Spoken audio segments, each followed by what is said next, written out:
Today, we're going to be taking a look at some of the most disappointing FNAF fan games ever created. These are games that had incredible trailers, massive hype, or huge expectations behind them, only to leave players wanting a lot more. Some of these aren't even bad games, they just couldn't live up to what everyone hoped they would be, so let's dive into them.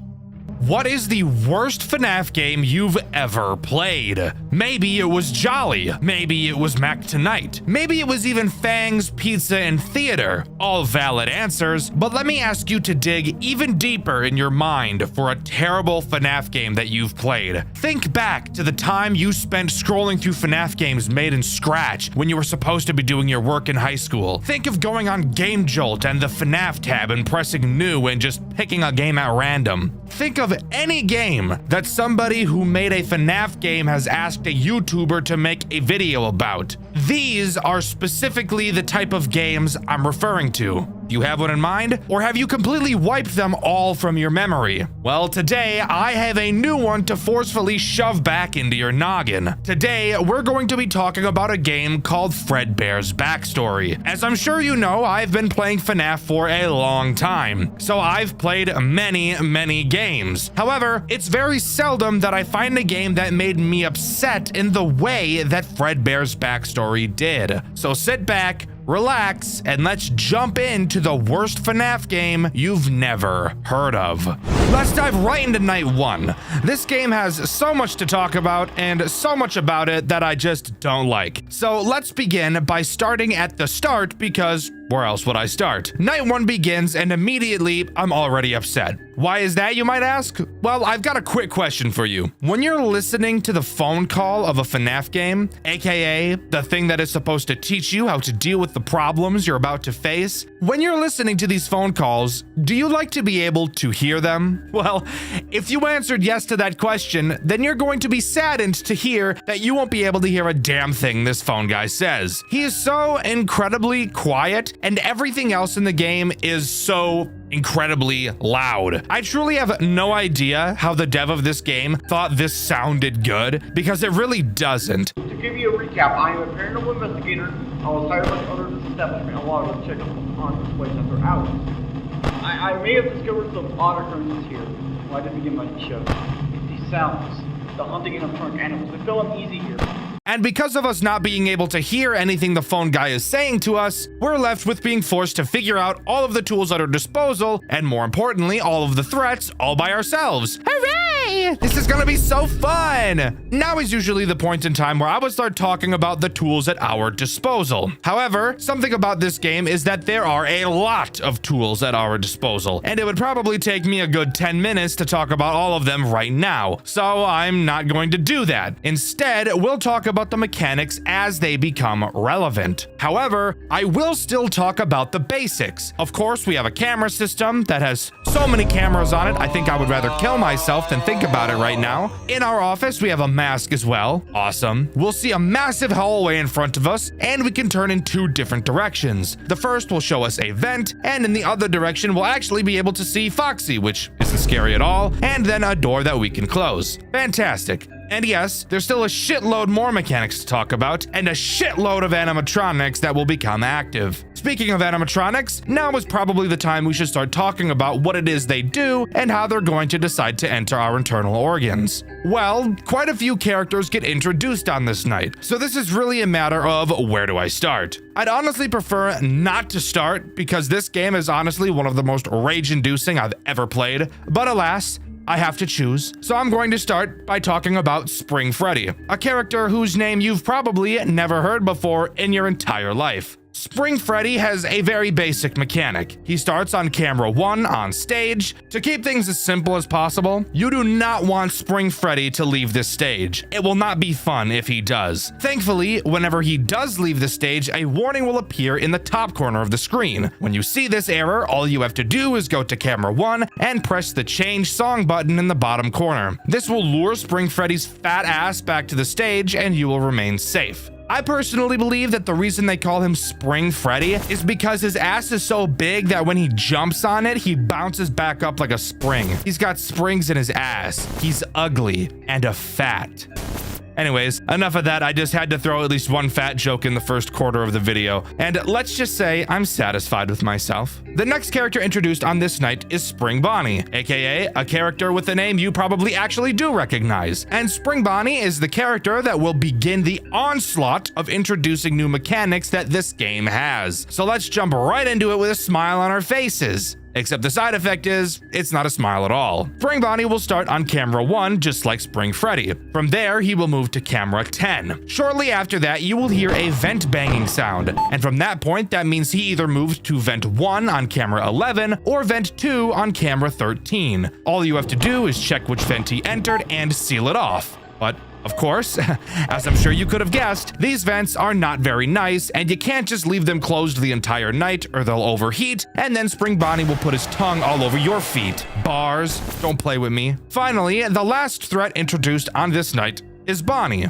Regular Bonnie this time, since for some reason we have the spring variants and the regular variants this time around, which I personally happen to just love the sound of. Bonnie will start on camera 2, which you will see has another stage with regular Chica and Freddy as well, but we'll talk about them a bit later. Bonnie will move from camera 2 to camera 9. Once in camera 9, at random, you may hear him do Jordan's signature shimmy. When you hear this means he's currently hopping down the old bunny trail directly to your office door to attempt to run his tongue down your unshaven treasure trail with Dorito crumbs left in it. Disgusting, by the way. Obviously, all you have to do is quickly turn around and close this door, and Bonnie will run back to the stage. So there we go. That's all of the characters introduced on night 1. And we have a lot more to talk about in night 2. You may be thinking that what I've mentioned already seems pretty boring, but I promise you, it's about to get a lot more interesting. And by a lot more interesting, I mean I'm about to do a lot more complaining, which I happen to know you guys absolutely love. Moving on to night 2, we don't nearly have as many threats to talk about. However, don't let that fool you, as it's just one less threat than last night, meaning that on night 2, we already have 5 threats to deal with. Is that not fucking insane? I know that other games have done worse to me, but like, I'm really sitting back and thinking about it. 5 enemies on night 2 when I can't hear the phone guy explain to me how to deal with them? This is brutal. The first character we'll talk about is Freddy. Normal Freddy this time. He introduces a brand new mechanic to us. His main goal is to get to your office through the giant open chasm in front of you. The way he gets there is pretty simple. He'll start in camera 2 on stage. From there, he'll move to camera 3, and from there, he will just appear in your hallway. Now, I want to pause for just a moment and explain to you why exactly this game is going to get as hard as it does in the future. And it's exactly for the reason I just explained. Freddy moves twice, and he's already in attack mode. This is the case for several of the characters. So few movement opportunities to already needing to be dealt with is insanity. And when you have 5 characters all doing that at the same time, it's going to get stressful very quickly. Anyways, what do we do once Freddy whips out his stinky smegma-filled chode out in front of us in the hallway? Well, this is where we get to talk about a new mechanic. Looking in our office, you'll notice a locker in front of us. Inside of this locker is an endoskeleton. What we need to do when Freddy appears in the hallway is to get out of his line of sight. That makes sense. How do we do this? Maybe we hide under the desk. Maybe we put the mask on. No, you see, that would make too much sense. What we actually need to do is take the endoskeleton out of the locker and put it in front of Freddy. That way he can't see us because we'll be behind the endoskeleton. Now, this brings up several questions. To start, do you know how heavy an endoskeleton is? I feel like Freddy would kill us by the time we moved the endoskeleton over to in front of him. And speaking of that, Freddy 100% would see us moving the fucking giant robot in front of him. So why is it even tricking him? And finally, if we have to go over to the locker to take the endoskeleton out, then we're already standing by the wall out of Freddy's line of sight. So why even waste our energy dragging this big bitch over there? Why not just stand next to the wall and call it a fucking day? I just don't understand it. All right, enough complaining about Freddy. Let's move on to the other threat this night introduces, Foxy. And no, it's not the Foxy behind you. That's another Foxy. This Foxy I'm talking about is on the cameras. So who's the Foxy behind us? How about just shut your dirty whore mouth and don't worry about it? Sounds good? Great. Foxy will begin on camera 6. From there, he will move to camera 9. His goal is the same as Bonnie's, attack you through your door. So once you hear his classic footstep sounds, all you have to do is quickly close the door before he licks your butt crack like an envelope and seals it with his cream stamp of approval. Aren't I just the best at painting mental images? Yeah, I know I am. So yeah, Foxy is just Bonnie with pretty much no changes at all except the first 2 cameras he's in. Pretty lazy overall, but then again, we're playing a FNAF game surrounding Fredbear. There's already 400,000 of those on Game Jolt, and maybe 6 of them are actually good and unique. Spoiler alert, this is not one of those games. This one is just really fucking hard. However, you won't notice the difficulty of this game at this point in playing it. Something you'll quickly notice about this game is how terrible the difficulty curve is. Animatronics are honestly hardly moving at this point, but very soon and out of nowhere, that will ramp up and absolutely turn your exit-only hole into an entrance-only hole for robots. But with that, we can move on to night 3. And it's on night 3 where I start to get sad that there's no post-night minigames. I know I pretty much always bitch and complain about post-night minigames on this channel, but in all honesty, they're probably some of my favorite things to talk about. Even if they are always repetitive and boring as fuck, at least I have something fun to complain about. Night 3 once again follows the trend of introducing one less threat on each night, as night 3 only introduces 1, and holy shit is it boring. Literally just being a copy-paste character of a character we've already seen. We're going to play a little game though to make it just a little bit more fun. Here's how the game's gonna work. I'm going to start explaining what this character does, and you'll have to comment which character they're copying as fast as you can. Ready?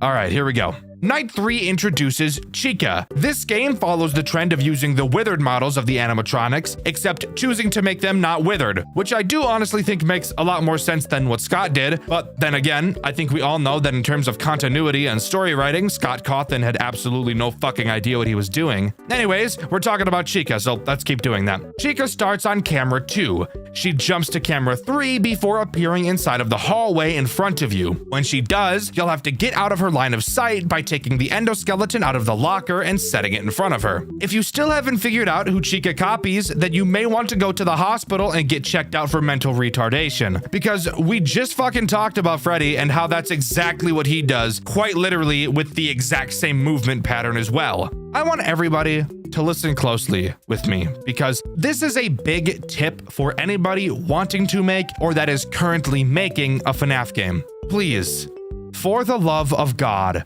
unless your game has an ungodly amount of characters, do not under any circumstance make 2 characters do the exact same thing. Actually, fuck it. Never make 2 characters do the exact same thing, because literally, what is even the point of that? And I do want to be clear, there is a big difference between having 2 identical mechanics and having 2 different characters interact with them. A perfect example is Bonnie and Chica from FNAF 1. They both go to a door and you just need to close it. However, the key difference here is that the only reason they're identical is because you have 2 identical mechanics. Those mechanics being the doors. So having 2 characters that do the exact same thing works and makes sense. A good example of what doesn't make sense is 90% of the characters from Five Nights at Freddy's 2 that all use the mask mechanic. That is a single mechanic that everyone uses. Therefore, it is boring as fuck and bad as fuck, and you shouldn't do that because holy shit, it's so boring. I don't understand what makes people think having multiple characters do the exact same thing is at all interesting in any way at all, because it just isn't. Maybe you could make an argument that having a boss character that does what every character does is an exception, but I still think that even that boss mechanic is becoming way too overused now. But maybe I'm just an old cynical man, who knows? One more thing about this night before we move on to night 4 is that still at this point, you'll notice that this game is incredibly easy. Hardly having to do much at all. Really only having the 2 hallway animatronics move quickly. But I promise you, it's going to change. We all know I wouldn't be talking about this game if it didn't. I don't talk about boring stinkers unless there's a really good reason to. Night 4 introduces the final 2 threats this game has to offer, bringing the total to 8. And they both suck dick, and I hate them. But we'll talk about that in a second. All right, 1 second is up. Let's talk about them. The first one I want to bring up is Spring Foxy, because I guess there's a spring version of every character in this game except for Chica, because she's a woman and we all hate women here. Spring Foxy, thankfully, does something different from the other characters and introduces a new mechanic. However, do not let that fool you. In no way does that mean that his mechanic is at all interesting in any way, because it most certainly is not. Hold up, Dexter. Didn't we already talk about Spring Foxy? No, dumbass. We talked about normal Foxy, and no, Spring Foxy is also not the Foxy that's behind us. So who is that Foxy, you might be asking? How about you suck the piss out of my dick? How does that sound, huh? Spring Foxy's goal is to go through your vents. However, he doesn't do it in the way that the other vent characters do. He goes through the middle vent on camera 12. This vent, as you'll notice, has no door to close. So what exactly do we have to do if we can't stop him from getting into the office? The answer is load around into the chamber, point it at your head, and paint the ceiling. I lied, of course that's not what you do. It's fucking Foxy, bro. Do you think this game was about to get creative? Because it wasn't. All you have to do is wait for Spring Foxy to make it to the vent in your office and hold your flashlight on him until his corny is hurt and he scampers away like a scamper. Very similar to how a runner runs and a fisher fishes. What the fuck did I just write? Like what does that mean? Like a fisher? Am I retarded? Okay, whatever. So yeah, while Spring Foxy might have a new mechanic in this game, he in no way is interesting. However, this does add another direction you now have to constantly check. And while even on night 4, this game isn't very hard, once it ramps up, you'll really be wishing Rip-Off Piss Foxy wasn't existent in this game. But for now, let's move on to night 5. Just kidding, we still have another character to talk about. Did you forget that? I bet you didn't. I bet you're probably sleeping right now. So adorable. Thanks for giving me watch time. It makes me very happy. Mwah. The other threat introduced on this night is, of course, Fredbear. Let's just hope that this game doesn't follow the trend of literally every other FNAF game that uses Fredbear as the main character and decides to make his mechanic easily the most boring and uninspired of the whole cast. Hate to burst your bubble, but of course Fredbear is easily the most boring character ever designed. Wouldn't you want your main character to be the most interesting? I feel like you would, but no. Here we are about to talk about a character that could put you to sleep with how fucking boring he is. Fredbear's goal is to attack you through the large hallway, probably because his big, fat, stinky, sweaty, ugly, slimy, greasy, grimy, pungent, putrid, rancid, poop dick, shardy, farty, large and hearty, smelly, icky, huge, stink, dicky belly is so large and rotund, it's the only area of the entire building he can fit through. Also, I'm not gonna lie, this version of Fredbear kind of reminds me of those animatronics you'd see in one of those FNAF World Challenge slop videos. You know, those thumbnails that all look the exact same. I can just picture it now. A scared looking drawn chibi version of Fredbear on the left, an overly blurry screenshot of a battle from FNAF World as the background, and 3 FNAF World battle buttons on the side with pixel font in each of them saying something like, way too hard. And hard is in red to really let you know that it's about to be hard. Anyways, where was I? Oh yeah, talking about boring old Fredbear. Fredbear, as I've mentioned, will attack you through the main hallway, except this time around the endoskeleton won't work. Why is that, you might be asking? Well, I managed to decipher what the phone guy said, and it only took me a half an hour because, once again, it's fucking impossible to hear this guy. The reason why the endoskeleton method doesn't work on Fredbear is because he's too big and will be able to see around the endoskeleton. I'm sorry. Not good enough of a reason because both Chica and Freddy could both just pull this bullshit right here. But anyways, I guess let's pretend like that just makes sense for a moment. What do we need to do to defend ourselves from Fredbear? Well, Phone Guy says we have to hide our face. Awesome. So we can just turn around, right? Well, no, that gets you killed. What you have to do is just put on the fucking mask, and that's literally it. Oh my god. How uncreative can we be, guys? This is insanity. The main threat of the entire game uses a mechanic so fucking boring it's forgettable. Why? Just why? Why, when devs are making a game, do they just insist on making your characters so fucking boring. You wonder why people don't stroke your game's dick like they do with games like Juniors or Tycoon Sons or Locked at Freddy's. Do you want to know the real reason? It's not because you just got unlucky with people seeing your game. It's not because another big release happened to come out around the same time. It's not because a YouTuber shit all over it and now nobody wants to play it. It's not because you're just a starving artist and people have yet to see your talent. No, it's because your game is boring horseshit. I've seen plenty of games worse than this one. This game is nowhere even close to the top 50 worst FNAF games I've ever played.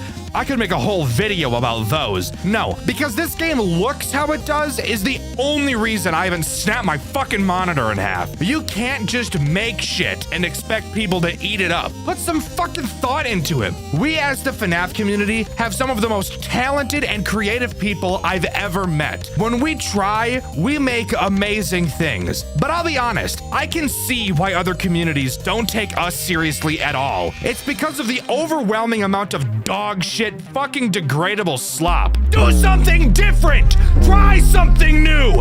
Think outside of the box! Do something you've never seen before! Make something that you would play yourself! Because I guarantee that half of these fuck-ass devs are just throwing some shit together in hopes that it's played by Fusion Z Gamer or Dawko. Be creative! Please! That's all anybody wants. People want to see something new, or at least something old with a new twist. You don't need to make something as high quality as the games that are being made by the Radiant team. Look at Five Nights at Wario's. I personally dislike those games, but they're not garbage, and they were made by one person who just had some cool ideas. We need more people like Triple Wario, because games like this that are just a copy of an overused idea are making the entire community look lazy. Anyways, let's move on to Night 5. Now, I'll be honest with you guys. I never actually beat Night 5, and there's a good reason for it. For those of you unaware, I've recently begun having a pretty serious health problem. I don't exactly know what it is yet, but it's been seriously affecting my ability to create videos the way that I want to be able to create them. I can't play games for more than 30 minutes max without getting incredibly sick. Horrible migraines that last for hours, nausea that makes it impossible to eat or drink without throwing up. It really has been miserable for me the last month or so. That's why you'll notice Dxtr Black, Gray, and Blue have stopped posting videos. I just can't make them right now. Even writing Dxtr White videos has been getting incredibly complicated for me since I can't look at my screen and write for more than a half hour without needing to sit in darkness for 2 hours for my migraine to go away. I'm on several medications and I've been in and out of the doctors constantly, but nobody can tell me what's wrong with me, and I don't see it getting better anytime soon. And with the sheer amount of whipping around you have to do on Night 5 and especially Night 6, there's just no physical way I'd be able to complete it without seriously hurting myself. As embarrassing as that is to say, I'm now a FNAF YouTuber that can't really play FNAF anymore. And that sucks. But enough being all sad and retarded, we've got a FNAF game to complain about. Night 5 obviously doesn't add anything new to the overall gameplay loop. However, it's on this night where the game really starts to amp up the difficulty. Like, by a lot. The characters must have all snorted a line of Nesquik before we clocked in this time around, because it's literally some of the most outrageous looking gameplay I've ever seen in my life. Huge shout out to Indie Fuel. He's the guy who's been playing in the footage you've been seeing throughout this entire video. He's an awesome guy, and you should totally go subscribe. But that's not where the worst of it begins. To talk about the worst and most degrading bullshit this game has to offer comes in the form of what treason takes place in Night 6. Just take a look at your screen right now. The sheer amount of movement going on in this night is completely ridiculous. And don't even get me started on the amount of sound cues that you'll be hearing. Take a listen.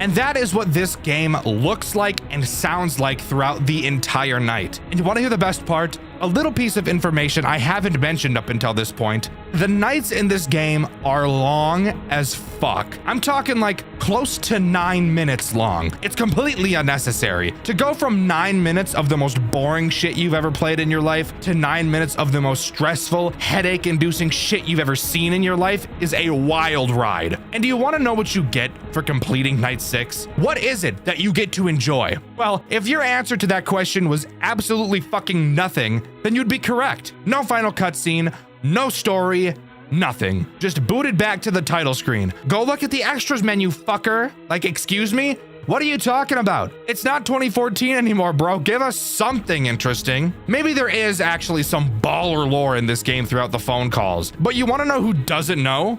Me. And you want to know why I don't know? Because once again, for like the 90th time, I couldn't hear a fucking word the phone guy was saying throughout this game. Help a brother out, please. I'm like a starving child over here begging for some more, and I'm just getting short piled down my throat. But yeah, that's seriously all this game has to offer. From what I could tell, no secrets, no hidden mini games. Nothing. Maybe I'm just spoiled from all the newer fan games doing insane shit with a bunch of post-game content, but post-game content is what I love. I personally think the post-game of any game should be the most enjoyable part. I always like to look back to Pokemon games for an example of that. Take Pokemon Black and White 2. The post-game in those games are some of the most enjoyable shit I've ever played. Or even looking at FNAF 2 for a more relatable reference. The post-game in FNAF 2 was great. If you take out the fact that the gameplay loop is garbage, the pre-built custom night challenges, unlocking the plushies on your desk, it's fun. It feels enjoyable and really scratches that completionist brain I have. But this game just has nothing. It almost feels like the dev had other stuff planned for this game, but either ran out of time or ran out of passion to get it done.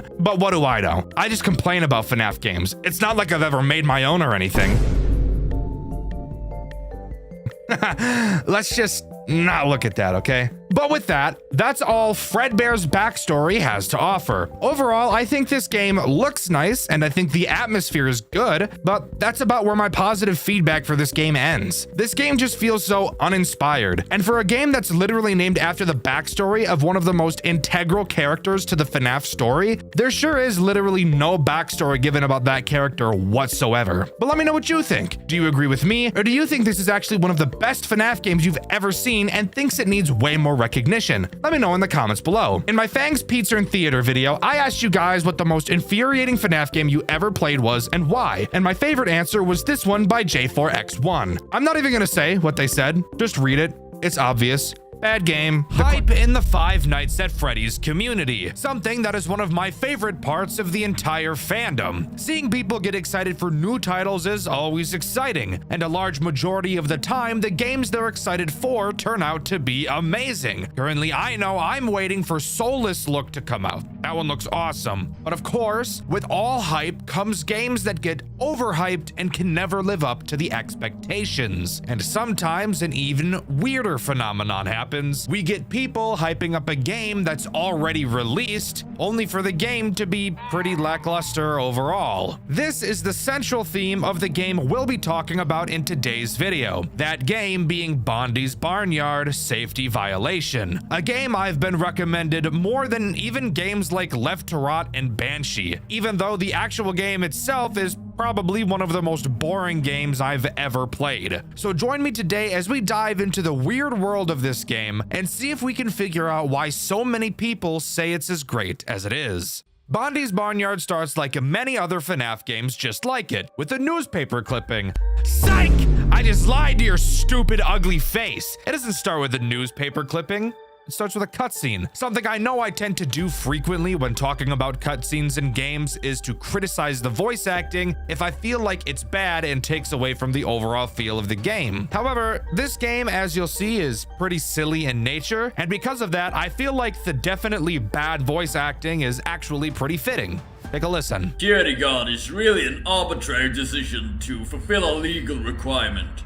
Bondi, Grice 40, they're all equipped with a security system capable of tracking down any intruder. They can even hear a person breathing within a 50-meter radius. What about the cow? Coo the cow is different in that she is designed to care for a child who has lost their parents. She will keep them closer until the parents return. Excuse me, but this all seems a bit excessive for children's establishment. Well, even though the animatronic security system is very hands-on, they wouldn't be able to kill an adult. What about a child? Oh shit, he able to kill the fuck out of a child. Gulp! Alright, after that silly little goofy cutscene insinuating that the robots could 100% kill a child, which I'm in total favor of, by the way, then we finally get the newspaper about a missing child. How interesting. I know if I saw that headline in the newspaper, I'd be smiling from ear to ear. Child missing. A child's gone missing at Bondi's barnyard on their own birthday. The child's mother filed a missing persons report to the local authorities. The restaurant claims no wrongdoing, but have doubled their safety precautions and has employed a full-time security guard. Unlike most other FNAF games, Bondi's Barnyard, also known as Bondi's Barnyard Safety Violation, is only one night long, but split into multiple hours. Now, I've mentioned that this game has been hyped up a lot, but why is that, you might be asking? Is it because of the visuals? No. Is it because of the gameplay? No. Is it because of the story? No. Then what could it possibly be, Dxtr? Well, my dear viewer, the answer to that question is likely because you play as the missing child mentioned in the newspaper, and that child is stuck inside of the cow animatronic the entire night. That's really about it as far as I can tell, because in all honesty, I think this game's actual gameplay is pretty weak, but we'll talk about that in just a moment. For now, we're thrown into Hour 1, Fresh Meat, and I can start talking about the threats and the tools at our disposal. And the first tool I want to mention is our camera system and the fact that we just don't fucking have one. You may be wondering how the hell we're going to have an entire FNAF game with no camera system. That's a wonderful question. Let me go ahead and answer it. In front of us, you'll see two doors. You can close them both and flash your light into both. There's also one other thing that you're able to do, that being holding the mouth of the animatronic we're trapped in open so that we're actually able to breathe. You'll be able to tell how close we are to dying due to not breathing based on the percentage we see on the screen on the wall. You may be wondering how in God's dick that screen is showing us that, and the answer to that question is piss in your own mouth and gargle it. Obviously, while you're holding the mouth open, you won't be able to interact with anything else. So just like, only open it when you have the time. Which I promise you, you will have plenty of, by the way. All right, next thing we're able to do. Oh boy, oh boy, oh boy, I wonder what it could be. Nothing. It's nothing. I've literally just described to you every single mechanic throughout this game. Doors and a reverse Freddy mask. That is literally the entire game. Some people say that this is their favorite FNAF fan game ever made, and I just can't see how. You're going to see throughout this video how mind-numbingly boring this game actually is. One thing I want to mention is this game's version of phone calls. It does something very reminiscent of One Night at Flumpty's 2, that being having the phone call be a song. However, unlike Flumpty's 2, where the phone call song is actually a certified hood classic, the songs in Bondi's Barnyard sound just about as appealing as getting fingered in the bleachers after school by a guy who smells like BO and breathes really hard through his nose and his mouth at the same time. You are somewhere you're not meant to be. I guess you'll have to settle for the company of me. If the camera sees free song, say she's. Don't let them put you on your knees. Wasn't that just awful? Wasn't that just terrible? Wasn't that just dog shit? Wasn't that just horrendous?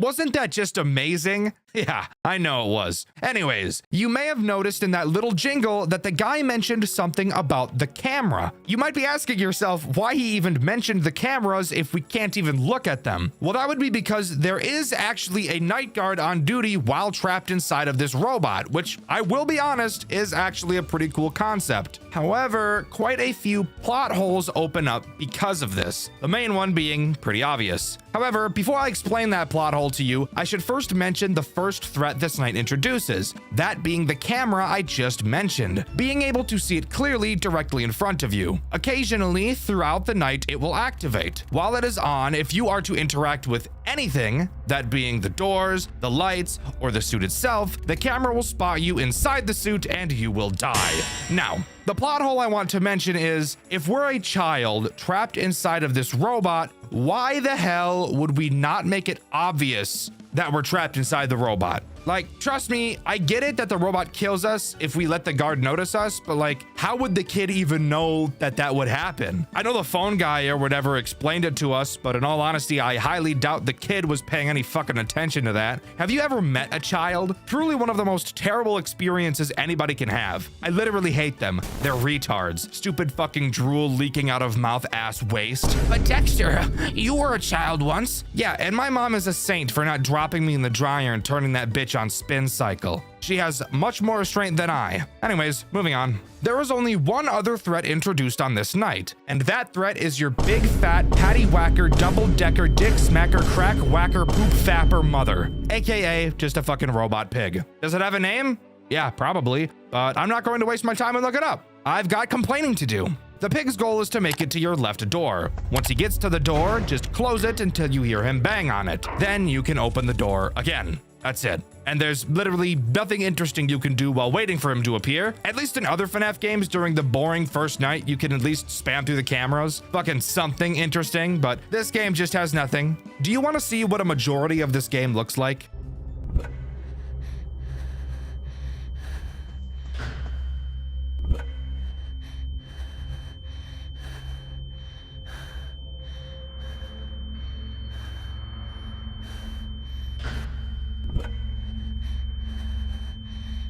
Doesn't that just look so fucking fun? Makes me want to slap my mama like the DoorDash driver does to my fucking McDonald's order like a little slut. So I'm waiting on my McDonald's to get DoorDash to me, and I see the DoorDasher do this crazy shit.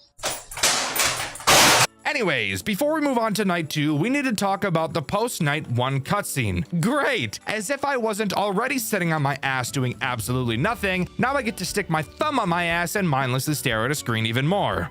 Happy birthday, my child. For your gift, I'll let you go to Bondi's barnyard. Okay. I guess we go to Bondi's then. Hey, the you fuck look was that? sharp as a sausage.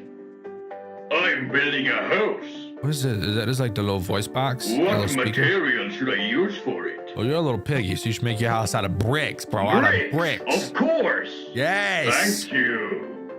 You are so fucking welcome, bro. I've read the story. I know what happens if you don't use those motherfucking bricks. 2 a.m. count sheep. How about you count my balls?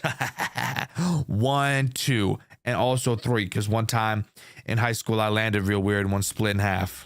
So wasn't that just an amazing use of my time? I don't know who shot this dog. I don't know who shot this duck's dog in the... I don't know who shot this duck's dog in the fucking face right in front of him, but he has no reason to be looking all traumatized like that. Obviously, you could tell what happened in the cutscene since you just saw it, but one tiny detail I do want to point out that you may have missed is the disgusting render of a duck that can be seen during the first fade to black. Pretty cool, I suppose. All right, hour 2, here we go. How are we feeling, everyone? Good? Huh? No? Pretty bad? All right, fuck me, I suppose. Well, since you guys aren't excited, I'm going to be making you listen to the second call this game has to offer. Truly, some M&M level bars are on the way. Barnyard safety violation, type 2. When the clock strikes 2, one threat becomes a crew. Just make sure you check the right door. Otherwise, you might not prepare for what's in store. Lovely. My ears only hurt a lot. Thanks for asking. Anyways, what is the amazing threat introduced on this night? Well, have you ever seen Corey in the house? Well, the threat introduced on this night is a sheep. This sheep, in all honesty, adds a mechanic that adds a lot to this game. Probably more than any other character. This single sheep is actually the reason why I decided to make a white video on this game. I was thinking of what game to talk about next, and I've had this one on the back burner for so long just because of how fucking boring it is. But then I remembered this sheep and the absolutely extraordinary unique mechanic he introduces. Listen to this. He walks to the right door and you have to close it. I fucking lied. He's just a fucking pig. God damn it. You really honestly thought I was about to reveal a mechanic so mind-boggling that I have to gracefully wipe my nuts across a cactus? Absolutely not. The only thing this game reminds me of is the massive shit I took earlier. Like, guys, I'm literally not even playing around at all. This is actually the only thing introduced on this night. And the night is still slow as hell, too. Do you want to watch this entire night? because I'm about to show it to you in 10 times speed. Literally absolutely nothing is going on in this damn game, bro. I'm sitting here, day in my hand, ready to start cranking my shit, but there's not even any hot animatronics for me to oogle over. I quite literally have no material to work with for this video. I'm trying my damn hardest since I've been getting asked to make a video on this game for months at this point. Damn, guys, I'm struggling. Why do you like this game? Anyways, let's move on to the post-hour 2 cutscene. Hey there! Hi. Would you want to be my little shepherd for today? No, you are British. You are British and bad. Could you count all of these sheep? One, motherfucker.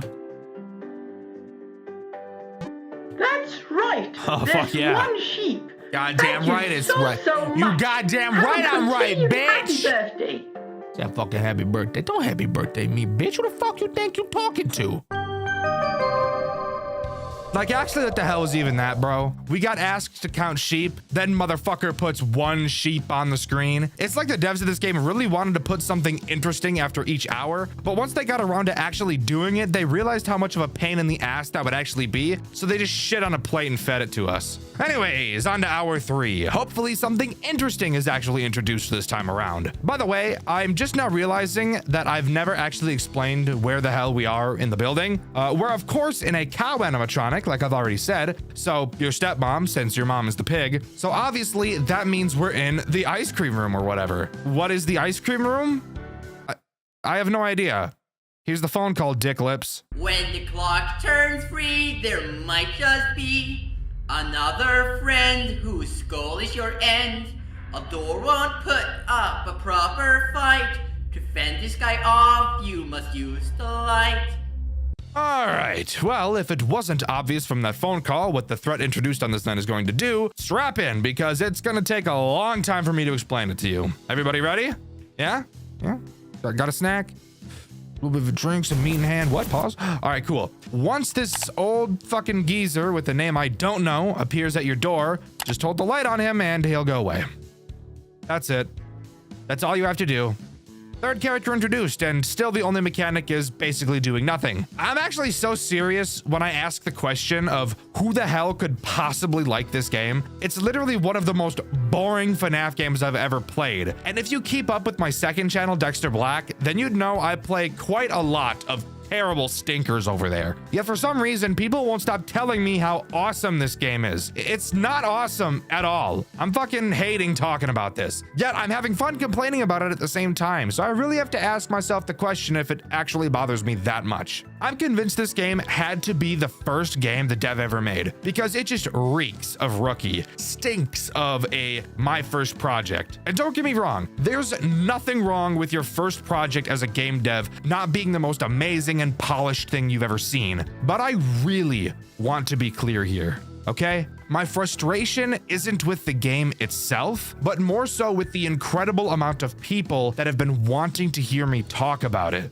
Like, are you having fun hearing shit about this game? Like, honestly answer that question. Really think about it. Are you really having a good time watching this video? Or are you just having fun hearing me read a bunch of random slop I wrote down to pad out the runtime so that this video isn't literally 4 minutes long because this game has nothing to work off of? I'm actually just noticing as I'm writing this that I've actually forgotten to mention a character that's been introduced. I forgot which night he actually is introduced on, but something is telling me you guys really don't care about the specifics since I'm willing to bet a good majority of you are sleeping right now.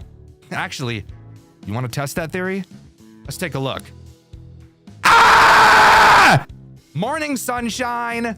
Anyways, the next threat introduced is that goofy little duck guy that we see in the post-night cutscenes. Unironically, this guy is actually somewhat interesting. That is, for this game standards, not FNAF standards in general. He sort of acts like the Foxy of this game, mainly just because he has a charge mechanic, not because he really plays like Foxy. Again, remember, no cameras here. At complete random, that screen that keeps track of our death timer will randomly turn on and show the path that runs across the floor of the room we're in. You'll be able to see the duck running across this path. Depending on which direction is shown, you will have to close the corresponding door before the duck literally throws its entire body into it like your mom throws throws her entire body into the Make-A-Wish kid standing in line at the Golden Corral. So there we go. Now I've covered everything that's happened in the game so far. And with that, let's move on to the post-hour 3 cutscene slash minigame that never ends up being an actual minigame because it's just a cutscene and then you click once, and calling that a game is a little bit generous. Welcome to Bobby's Barnyard. I got something here just for you. Blow out whenever you're ready. Whoa, whoa, whoa. Oh, we blew him out. Look. Oh shit, oh, he's dead.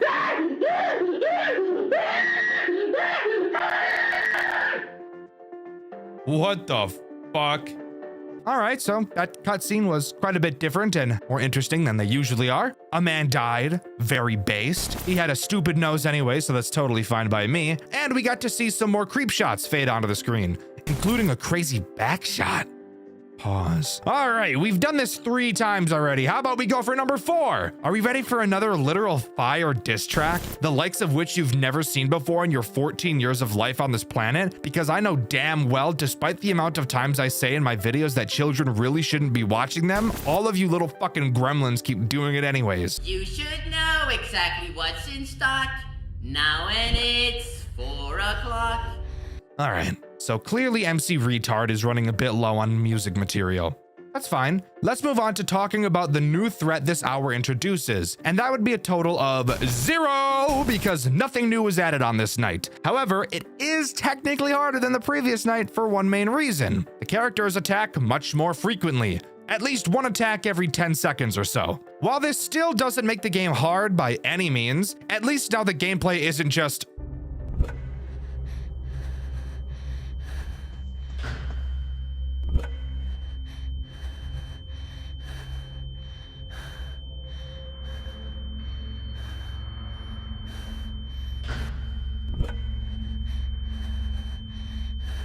So yeah, get ready to be attacked by Freddy Krueger once every 10 seconds for like 7 minutes. I'm sure you'll be able to handle it just fine. We've handled worse on this channel, right? Let's do some reminiscing. This game has put me through so much bullshit! I've been holding back way too much, I think I'm gonna fucking explode! Like a toddler, a little stupid drooling baby, a little insignificant toy. You're basically just dropping to your knees and praying the game doesn't skull fuck you. No fucking shit, we're gonna take the juice, you dumb bitch! I swear to God, intelligence is chasing the squirrel, but she's just so much faster. How about you go find my nuts? Yeah. Great times we've had on this channel, huh? I'm glad you and I can just be happy all the time, never upset, constantly having a great time, never complaining about anything. Just plain old ignorant bliss all the time. Like this stupid looking cat. I love that guy. Anyways, on to talking about the post-hour 4 cutscene. Let's take a peek, shall we? Hello, I'm Coo the cow, and, is something wrong? Don't worry. Whatever it is, I'll protect you. Ooh. I promise. Yeah, I think I'm stuck in you right now, bro. I'm digging in you. Literally the exact same expression when I catch a glimpse of my homie's hog in the shower. The only thing missing is a bit of drool, a little saliva. Editor, add in some saliva here to make it a little bit more realistic. Yeah, that's what we like to see. You get paid to do this. How does that make you feel, little piglet? Anyways, on to hour 5. Hour 5 acts as this game's boss fight night, introducing a character that does exactly what you'd expect, taking the roles of every character we've seen so far and just being so unrealistically fast that it completely breaks the immersion of the entire game. His name is I fucking lied to you, dumbass. Nothing new was actually introduced on this night and all of the characters are just faster. To give credit where credit is due, this night actually is a tad bit challenging, but that doesn't change the fact that the gameplay loop of this game is hands down probably the most boring shit I've ever played in my entire life. I played it over on my second channel, Dxtr Black, over 6 months ago, so I literally don't even remember what I was doing during a lot of the sections of this game where nothing is happening, which, by the way, if you needed a reminder, is a majority of the game. After completing night 5, we get one more news clipping. It reads, "Missing child has been found deceased inside restaurant. It went lost. The child had somehow climbed inside a robotic mascot where it later suffocated to death early in the morning. Police are investigating the night guard that somehow didn't realize that child was in the building, slowly dying the entire night." So yeah, the child we played as still fucking died. All of that mind-numbing work just for the kid to die anyways. Love it. And you might be thinking, well, Dxtr, that's just a bad ending. The good ending has the kid survive. But little did you know, you're actually more wrong than people that think the word stuff in Oreo's Double Stuff has 2 F's. It just doesn't. And this game, it just doesn't have a good ending. Or a bad ending for that matter. This is literally the only ending that you can get. And the child dies, which honestly sounds like a happy ending in my book anyways. Now, truth be told, that's not all this game has to offer. There are a plethora of custom night challenges to try out, including 5 additional characters that will be added throughout them. Now hold up, you're telling me that this game had 5 additional characters and none of them were used in the base game? Why? Don't get me wrong, I'm very aware that plenty of other FNAF games do this. Chuck E. Cheese Rebooted, FNAF Showtime, and Freddy's Reanimated to name a few, but the difference between those games and this one is that those games all had a base story mode that was actually interesting to a point where they didn't need more characters, and the extra characters were just something fun to add on top of it. Bondi's Barnyard did not have that. I feel like they really should have used these characters throughout the main hours of the game to stop their players from committing seppuku. But hey, here we are, so let's quickly talk about all of them. The first guy to bring up is Pablo the Frog. His mechanic is very simple, but actually makes that pretty much arbitrary air percentage actually important. The air percentage goes down so slow that you very seldom have to think about keeping it up. Pablo fixes that problem. Occasionally, Pablo will play a little jingle. Shortly after, his face will appear, and if your air isn't at least 75%, he's gonna start bouncing your butt like a basketball. And I really don't think you want that. The next character to talk about is Tori the Bull, and it's with this character where we begin to notice that the devs were really pulling anything out of their asses while designing these extra characters. Tori will have 2 red flags on both sides of your screen that are raised. If they ever fall, you will have to click them to make them go back up. If you don't, he's gonna make you spin on his dick like a BBC tornado. Shout out Zigbay. Up next, we've got Grizzly, or as the wiki calls him, Bjorn, but the wiki also calls him Grizzly, so I don't know what his name is. I'm not even gonna waste time, bro. He's just a close the door character, except he can attack both doors. Incredibly lackluster and boring. Next, this is Mother. Say hi. Anyways, she's somewhat interesting, just kind of annoying. She's another door character, except you will have to close the opposite door she appears at because she's blind, and that will confuse the door that's closed for being the door she's at.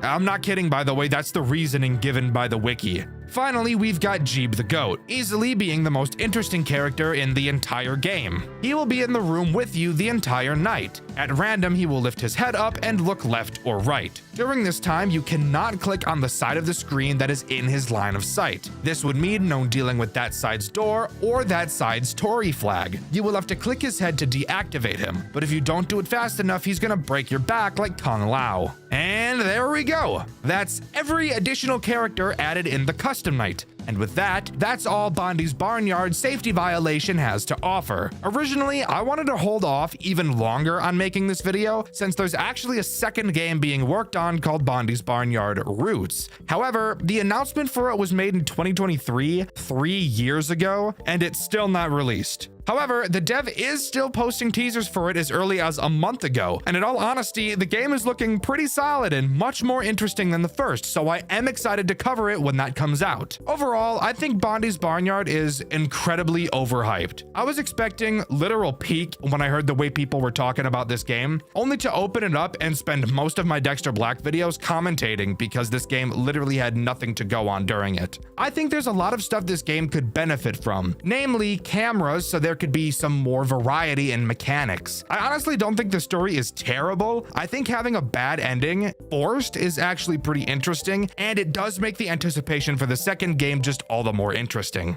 But let me know what you think. Do you agree with me, or do you think Bondi's Barnyard is actually the best FNAF fan game to ever grace the community? Let me know in the comments below. In my Five Nights at Fangs video, I asked you guys what you thought the most infuriating FNAF game was and why, and my favorite answer was this one by Mason Burns. They said Sister Location, and I completely agree, but not for the same reason they said. I just fucking hate that game, and it's dog shit, but that's really a topic for another video. Those Nights at Rachel's. That is the game we'll be talking about today. Am I excited to talk about this? Originally, yes, I was. It's a classic, and surprisingly, a classic I had actually never seen before. Made by Nixon, also known for this little FNAF game. I'm not totally sure if you've heard of it. It's kind of a little bit under the radar, you know, kind of a little bit underground, you could say, called The Joy of Creation. I was pretty excited to see what this game had in store for me, and then I played it. And after playing it, I can say I honestly thought there would be more to talk about. Expect a shorter video today, because when I tell you that this game is literally a bunch of nothing, I'm not lying. Strap in and get ready to dive into the very small world of Those Nights at Rachel's. Those Nights at Rachel's takes place in a restaurant called Doug's and Rachel's. We play as a newly hired night guard. I'm sure you would have never been able to figure that out. Yes, in fact, we do surprisingly play as a security guard in this Five Nights at Freddy's game. I know that's pretty out of the norm for a FNAF game, but hey, Those Nights at Rachel's was really trying to reinvent the wheel here, break the mold. Let's jump into the first night this game has to offer and really start going over a few of the major flaws I noticed. To start, the office is massive. We've got 2 big doors, pretty standard, and we've got 2 monitors, one for your cameras and the other for your door buttons, and a display which shows how much power you have remaining. Finally, there's a spare room off to the side that has some curtains, but we'll talk about that a little bit later. But to start, I want to talk about what I personally feel is this game's biggest flaw. The majority of the things in Those Nights at Rachel's are redundant or not useful at all. I could explain every single reason right now, but I think it would be better to explain these problems as they become relevant naturally throughout the game. To start, let's talk about how the door monitor is actually useless completely. Now, you might be thinking, how could the monitor that allows you to close the door be useless? That's like literally the main mode of defense in a lot of FNAF games. Well, here's where we get to talk about something really cool, and something in retrospect I'm not a huge fan of in FNAF games. Keybinds. Keybinds in most games serve to make the experience more comfortable for the user, and in a lot of cases, even in FNAF games, they can be used properly and work effectively. For example, Rachel's uses keybinds in a very good way, that being movement. While playing Those Nights at Rachel's, you'll see several arrows, and it may even look a bit overwhelming. Clicking these arrows will transport you around the office, whether that be turning, traveling to another room, peeking around a corner, or hiding under your desk. Ignoring the fact that these arrows are always present, which could lead to confusion as to when certain actions can be performed, with all of these buttons on screen and the fact we're in a 3D environment, adding keybinds for movement was a very smart idea, as you can use WASD to turn and move and E to peek around corners. This is a very good example of keybind integration into a FNAF game. Now it's time to talk about a very poor integration of the keybinding.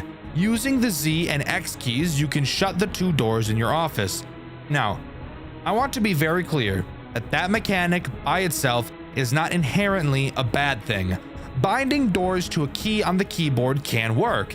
I think it worked well in a game like Ultimate Custom Night. However, here's the big difference between Ultimate Custom Night and Those Nights at Rachel's. UCM keybinds work not only because a large focus of the game's mechanics centralize around keybinds, actively making keybinding a mechanic of the game itself, but without keybinds, the game would probably be completely impossible. While yes, a lot of the things could be controlled solely by your mouse in UCM, it's also not possible to do multiple things at once with your mouse like is required by UCM. So in that case, I think keybinding works and is good. Those Nights at Rachel's uses keybinding in a way that makes an otherwise interesting mechanic completely useless. You will never have to look at the second monitor in your office throughout your entire playthrough. Adding keybinds to the doors has made it useless. And that's what I mean. And that's the pattern you're going to notice as we continue to talk about the game. Mechanics making other mechanics useless. This is, in my opinion, the prime example of this in Rachel's, but we'll talk about a few more as we go on. On night 1, we get a phone call from a teenager who sounds like he's about to neck himself. Hello and welcome to your new job at Doug's and Rachel's. Before transferring us to a live call with the manager of the establishment. Hello? Hello? Are you there? At first, that might sound cool. Popco's did a somewhat similar mechanic where you could interact with the phone guy by asking a question at the end of the call. Rachel's doesn't do that. It just acts as a normal phone call, but that's really nitpicky. We're told the basics of how the nights are going to play out. We're told point blank that the animatronics move around and that we will need to close the doors to defend ourselves, something that isn't typically seen in FNAF games. Transparency? That's nuts. Except not really, because after almost letting out the words saved my life, the phone guy chooses instead to say saved my job. So, I mean, not completely transparent, but I guess that's progress. It's also during this phone call where we learn that recently a newer restaurant has been destroying the reputation of Rachel's, that restaurant being Freddy Fazbear's. Now, here's an interesting question. What could have possibly happened at Freddy's that would have made another establishment with robots look bad? Oh yeah, maybe death. Yeah, that'd do the job. I would love to keep talking about the night 1 phone call, but there's this really funny and quirky moment that happens during it. Something about Rachel's is that the nights are really short. So, and I'm not kidding, the phone call is literally cut short in the middle of a sentence because the night ends. Sanitarian rude, but customers are customers. We don't need them. Is this guy gonna shut the fuck up? Hello and welcome to your new job at Doug's and Rachel's. We have the best animatronics and food available at the What? lowest prices. What the fuck? Straight up guaranteed. Since this is your first night at the job. Okay. I guess that's night 1. What can I say? This is absolute peak cinema, and I've never seen anything better before in my life. But enough about the boring shit. What about what actually happens during the night? Well, if you were hoping for anything at all, put that thought away because literally nothing happens at all. And it's not even for a lore interesting way like FNAF 3, where nothing happens on night 1 because Springtrap isn't even in the building yet. No, animatronics move on night 1 in those nights at Rachel's, but they just never make it to your office, something that I promise you will be a common trend throughout your playthrough. But let's talk about the animatronics that activate on night 1. Literally every single fucking one aside from 2. Now relax. That may sound intimidating, but keep in mind I said you will never get attacked on this night. The only 2 characters that aren't active are Pete and Bane. However, I'm not going to explain the mechanics of each character that is active on this night right now to save you all from blowing your brains out. Instead, I'll just introduce characters as I talk about the nights and space them out a bit. Let's talk about the 2 characters you'll probably see the most, Rachel and Doug, the 2 faces of the restaurant. I really want to start by talking about Doug, since you will really be seeing him a lot. And I do want to preface that a lot is subjective for this game, since, no fucking joke, I probably had an animatronic reach my office less than 10 times throughout my entire playthrough. That's how much fucking nothing happens during this game, by the way. Doug does what you think a first active animatronic would do. Wanders around the building and eventually makes it to your office. If he gets to your door, you can check by peeking around the corner and flashing your flashlight, which I will admit does look pretty cool. And I think that having to peek him like a game of Valorant is actually a really interesting idea. Too bad I only got to do it about 4 fucking times. Obviously, just close the door and he leaves. Now we can talk about Rachel, except no we can't because she's literally just Doug. She does the exact same thing with no difference. I'm so happy I'm alive. I'm actually pretty sure that throughout my entire playthrough, never once was I attacked by Rachel. You know, the main fucking character in the game. I never saw her aside from in the cameras. Oh, and speaking of the cameras, they are a whole nother issue in and of themselves. they're worthless. Kind of, pretty much. Now, to be fair, I'm aware this game was made really early on in terms of FNAF fan games. So to a degree, you can excuse mechanics not being perfect. But even in the original game, the cameras had a use. Now, I want to make it clear that yes, technically they aren't completely useless. With how infrequently the characters seem to move, it might as well be useless. So let's talk about this game's camera forcer. This game's Foxy, Ray the raccoon. Ray, quite literally, is just Foxy. Starts on one camera, has multiple different phases he'll move through before charging at your office and killing you.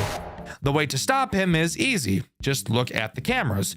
I'm not sure if he cares about you watching him specifically or just checking if you're on the cameras in general, but honestly doesn't matter which one it is because he's the only character on the cameras that even matters, so you should probably just have your camera on him all the time anyways. Dxtr, you literally just explained how the cameras aren't worthless, yet you still called them worthless. Why? Why did you do that? That doesn't make sense. It really sounds like you're just being negative for the sake of being negative. While I personally never once saw Ray attack throughout the entirety of my playthrough, you do not have to check on Ray very frequently. Yes, if you never open the cameras, he will more than likely attack you, but even if you just check the camera once every 30 seconds, he's not gonna get you. I don't think looking at the camera for 1 second every 30 seconds is making use of the cameras. A game you could easily compare this to is Five Nights at Freddy's 1, a game that has you do pretty much the same thing. Really just opening the cameras without doing much of anything on them. And while I agree that the cameras in Five Nights at Freddy's 1 are generally useless, there's at least a few useful mechanics that can come from them. For example, we all know that your right door camera is really the only camera that matters, with the occasional check to Foxy to see what phase he's on. You could argue that having to look at 2 cameras rather than just one, like in Rachel's, already makes FNAF 1's camera system more useful, but I feel like that might be grasping at straws a bit. There is one other mechanic that the cameras have that can actually be pretty useful in a small handful of situations, that being forcing Foxy to attack faster using the right hall cam. When Foxy leaves Pirate's Cove, there's a range of time it will take for him to be at your right door. However, you can force the attack to happen sooner by checking the right hall camera, which can be nice if, for example, Bonnie is already at your door and you want to get the Foxy attack out of the way during that time, something I like to take advantage of during stressful modes like 420. I have to be transparent for a moment and mention that there very well might be a mechanic like the right hall mechanic in Rachel's. However, like I've already stated, I've never got attacked by Ray in my playthrough, so I never really got the chance to check, and the wiki doesn't explicitly mention anything like that either, so if it does exist, I walk back my criticism. However, something that you can't neglect is just that. I never got attacked. The cameras are somewhat useful in FNAF 1 because you can do something and you will be attacked by your camera animatronic. There is no FNAF playthrough where you're not attacked by Foxy. There are playthroughs where you're not attacked by Ray, and that's where the real issue actually lies. Anyways, let's move on to Night 2, which introduces Pete and the Thing. Let's start with Pete. He's Doug, except he goes to your other door. However, this does bring up another mechanic that would be interesting if it was actually ever useful: hiding under your desk. Only one door in your office can be closed at a time, so what happens if 2 animatronics attack your doors at the same time? Well, first of all, that's never gonna happen. You don't get attacked frequently enough, but even if it did, that's where hiding under the desk becomes important. If 2 animatronics are at your doors, you close one of them and hide under the desk until the other leaves. But now hold up, wait a minute, something ain't right.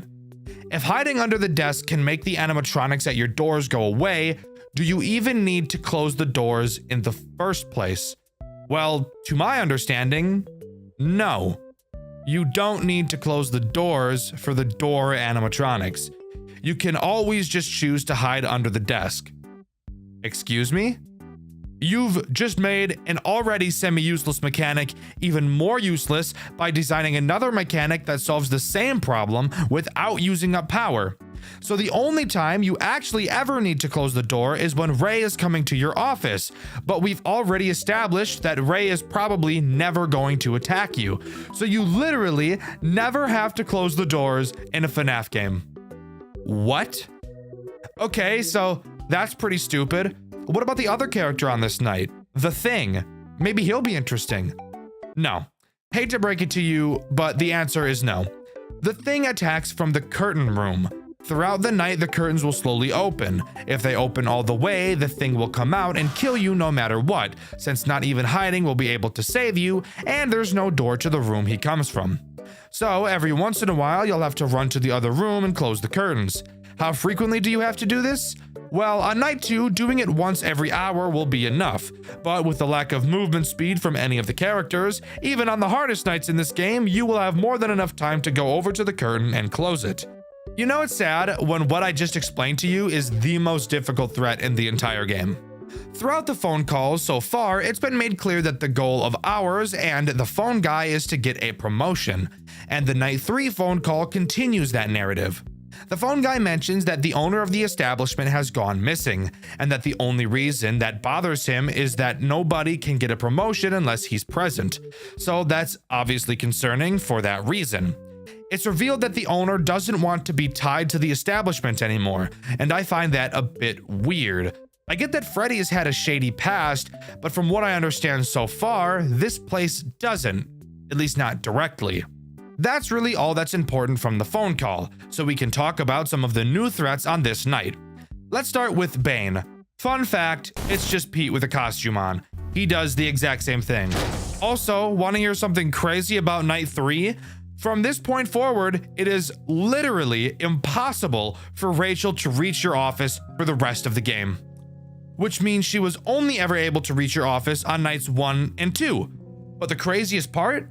The chances of her ever reaching your office on nights 1 and 2 are borderline impossible because of how infrequently the characters move on the early nights. Which means there is a very probable chance that you will not see the main fucking character of the game throughout the entire game. What the fuck kind of logic is that? And that's really it.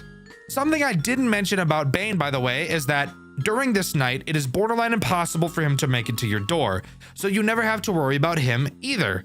We love video game balancing over here on the Dxtr White channel. Night 4's phone call actually has some substance to it. Apparently, the boss is still missing and nobody knows where he is, which now apparently means we won't even get paid for the week we've been doing. Phone guy mentions possibly having corporate find another boss, a better one that would give us the raise we wanted. Phone guy mentions he was snooping around in the back room and found an unlocked phone in a drawer that was apparently the boss's. He says he wasn't able to look through it for long because another employee found him snooping around. The only thing he could see was that the phone had something about an old factory or pizzeria on it. Who really cares about any of that though? Are you ready for the most fun you've ever had playing a FNAF game in your entire life? Well, let me introduce you to Night 4, where you'll probably have an animatronic at your door a total of 3 fucking times. Maybe 4 if you're lucky. By the way, I know I'm going to get comments about this, but yes, I am aware about the hard mode version of this game, which, as the name suggests, makes the game harder. However, even in the more difficult version of this game, Night 4 is when it really starts to get difficult, except for one super funny problem.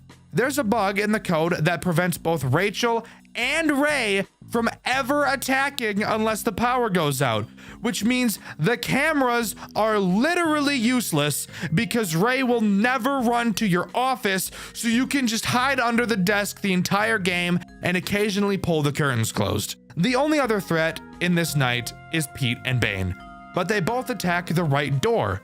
Something funny though is that they can't appear in your right doorway if you're looking at it. So you don't even mean to hide under the desk. You can just look at the fucking doorway and they won't come. Granted, if they do get to your door while you're closing the curtains, you only have about 5 seconds to react and close the door or hide under the desk, but still, holy shit, how the hell is hard mode so goddamn easy? Night 5's phone call has some honestly pretty interesting reveals. It's clear that the message we're hearing was meant to be sent to the boss, who we find out's name is Phil, clearly establishing that the phone guy still has contact with him despite his disappearance. However, it's also clear that the phone guy doesn't know where Phil went. Phone guy mentions doing something else to sabotage the business down the street, referring to Freddy's. He says they've already had one incident, so making another one happen is sure to work, which would lead one to believe that they're suggesting they caused whatever the original incident that happened there was, or that they're just wanting to cause another one. When the idea was shot down for bringing a bad rap to animatronics in general, Phone Guy says that he really messed up this time, which would lead me to believe that he had already chosen to do something. It's at this moment that the Phone Guy mentions that they've got us, the character we play as, quote, tied up in our strings. So that's awesome. Thanks, Guy. I thought we had something special together, but clearly I was just a piece of eye candy for you to oogle at all day. I thought you loved me. Anyways, the phone guy asks Phil if he's actually going to give us that promotion we apparently were promised. And he says he'd be willing to make up a lie to tell us to make sure that promotion never happens. And in all honesty, the moment I heard that shit, I would have walked right out of that goddamn building. My feelings are crushed, Guy. I'm a person too, you know. Night 5 still has the problem of both Rachel and Ray not being able to attack you. The bug carrying over to the non-hard mode version of this game as well now, so that's awesome. Even easier. Perfect. Nothing of interest to talk about here except for what happens after you complete the night. After finishing off Night 5, we get a cutscene inside of what I could only assume to be our bedroom, which for some reason has Rachel's posters on the wall. A little weird, bro, but you do you. We hear a knock at our door, and on the other side we get fucking reamed by the thing, only to wake up inside of the office once again. Apparently just being a bad dream, maybe. Or who knows? Maybe even a premonition of what's to come. Ooh, spooky! But that's really all those nights at Rachel's has to offer. A boring, monotonous gameplay loop that's enough to make me want to rather play with my own skin flute with a cheese grater. It, for some reason, helped shape the fan game scene to what it is today. Does the game look great? Yes. Are the designs good? Of course they are. But can I in all honesty say that the game itself is good? No. No, I cannot. But what about the second game? Oh boy, is that a whole nother bag of worms to dive into? Fuck it, this video has been short so far, so let's soothe our minds and talk about Those Nights at Rachel's 2 Reloaded. To start, no, this game, technically speaking, is not official. Oh, wait. Oh, shit. It's actually been endorsed by Nixon? So, okay, fuck, I guess it is canon. This game was not made by Nixon and was posted on April 1st of 2017, originally designed to be just that, an April Fool's joke. But due to Nixon not wanting to officially continue the series, he decided to jokingly make it canonical to the official lore. Just looking at the title screen of Rachel's 2 would lead you to believe it would be a normal FNAF experience, but in fact, it's not a FNAF experience at all. Pressing play, we load into an office where we can actually walk around. But before you can really get a good feel for your surroundings, we pull out the blicky and shoot the fuck out of one of the robots. What the fuck? What the fuck is this? That's right. Rachel's 2 is a horde-based survival shooter game. With waves of enemies approaching your office, you'll have to pop caps in each and every one of their asses.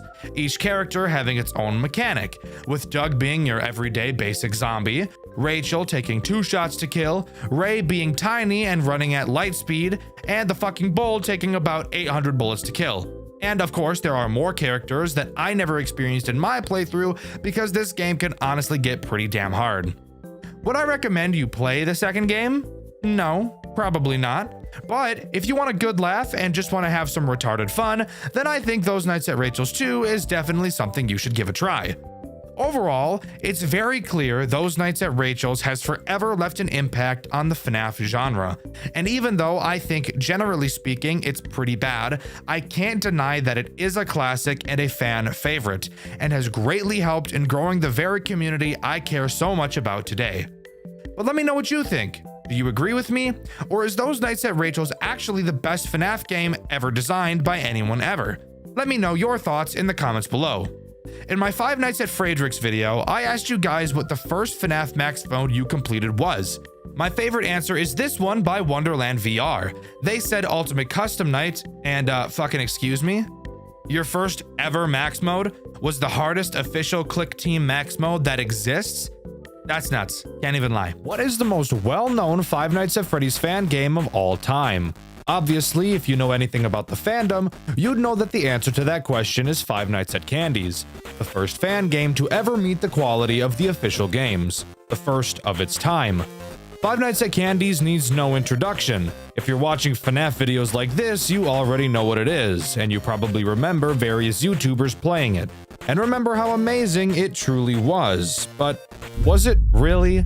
Today, I'll be taking a deep dive into the world of Five Nights at Candy's, Five Nights at Freddy's most mediocre fan game. Five Nights at Candy's 1. Where it began, where it started. It would be unfair to talk about the original since a much better remake has been made for it now, Five Nights at Candy's Remastered, so I'll be talking about that version when talking about the first game in the series for this video. For the first game in the series, this game actually has a bunch of characters, something that most first FNAF games don't have, starting off with a large 7 different animatronics for you to deal with. But let me tell you, this will not lead to any meaningful challenge throughout the game. Might as well mute the fucking thing and put on a movie while you're playing because this game is piss easy.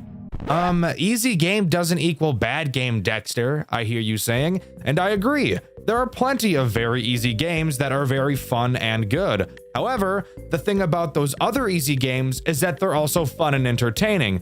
Five Nights at Candy's is not fun or entertaining. There are multiple mechanics implemented into this game that are actually useless, and I'll get into those in a bit. But first, we should talk about Night 1. Night 1 introduces 3 characters. Excuse me? 3. 3 characters on the first night of the game. Well, this just sounds like a fucking nightmare, doesn't it? Well, don't fret. You actually have nothing to worry about because, as I said earlier, this game is easier than a pick-me girl. The animatronics active on this night are Candy, Cindy, and Chester. Let's cover Candy first since he's the main character. Who would have thought?